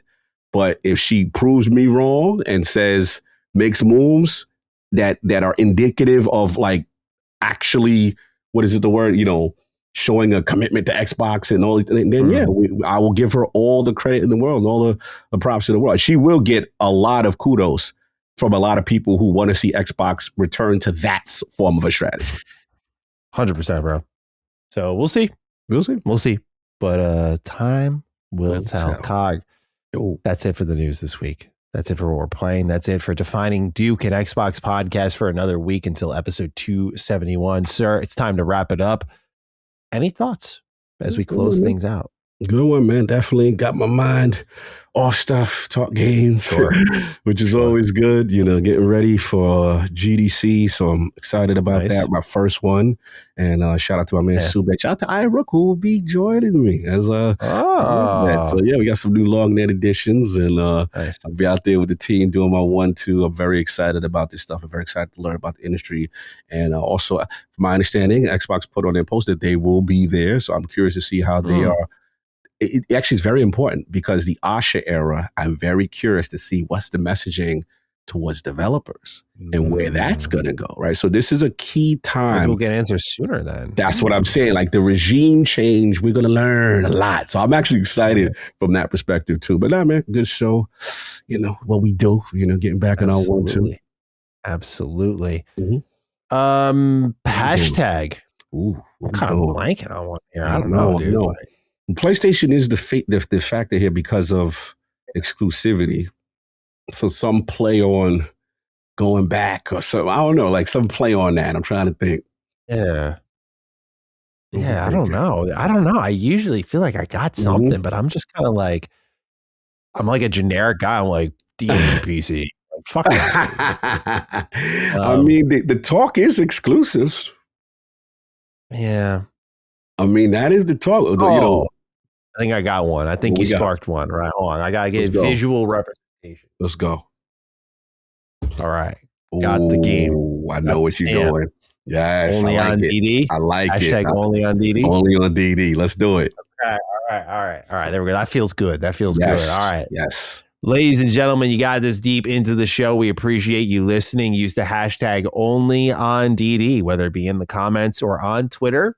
You can find us wherever and let us know your thoughts. Otherwise, Cog, as always, excellent show. We'll be back next week for episode 271. But until then, take great care of yourselves and peace out. Defining Duke, an Xbox podcast, is a product and trademark of Last Stand Media and Colin's Last Stand LLC, and is recorded from the United States of America. The show is conceived by Matthew Mr. Matty Plays Schroeder and me, Colin Moriarty, and is written and produced by Matthew Schroeder. Matty's co-host is Barry Lord Cognito Eversley. Defining Duke's executive producer is Dustin Furman. All of Last Stand's theme music is by Ramon Narvaez.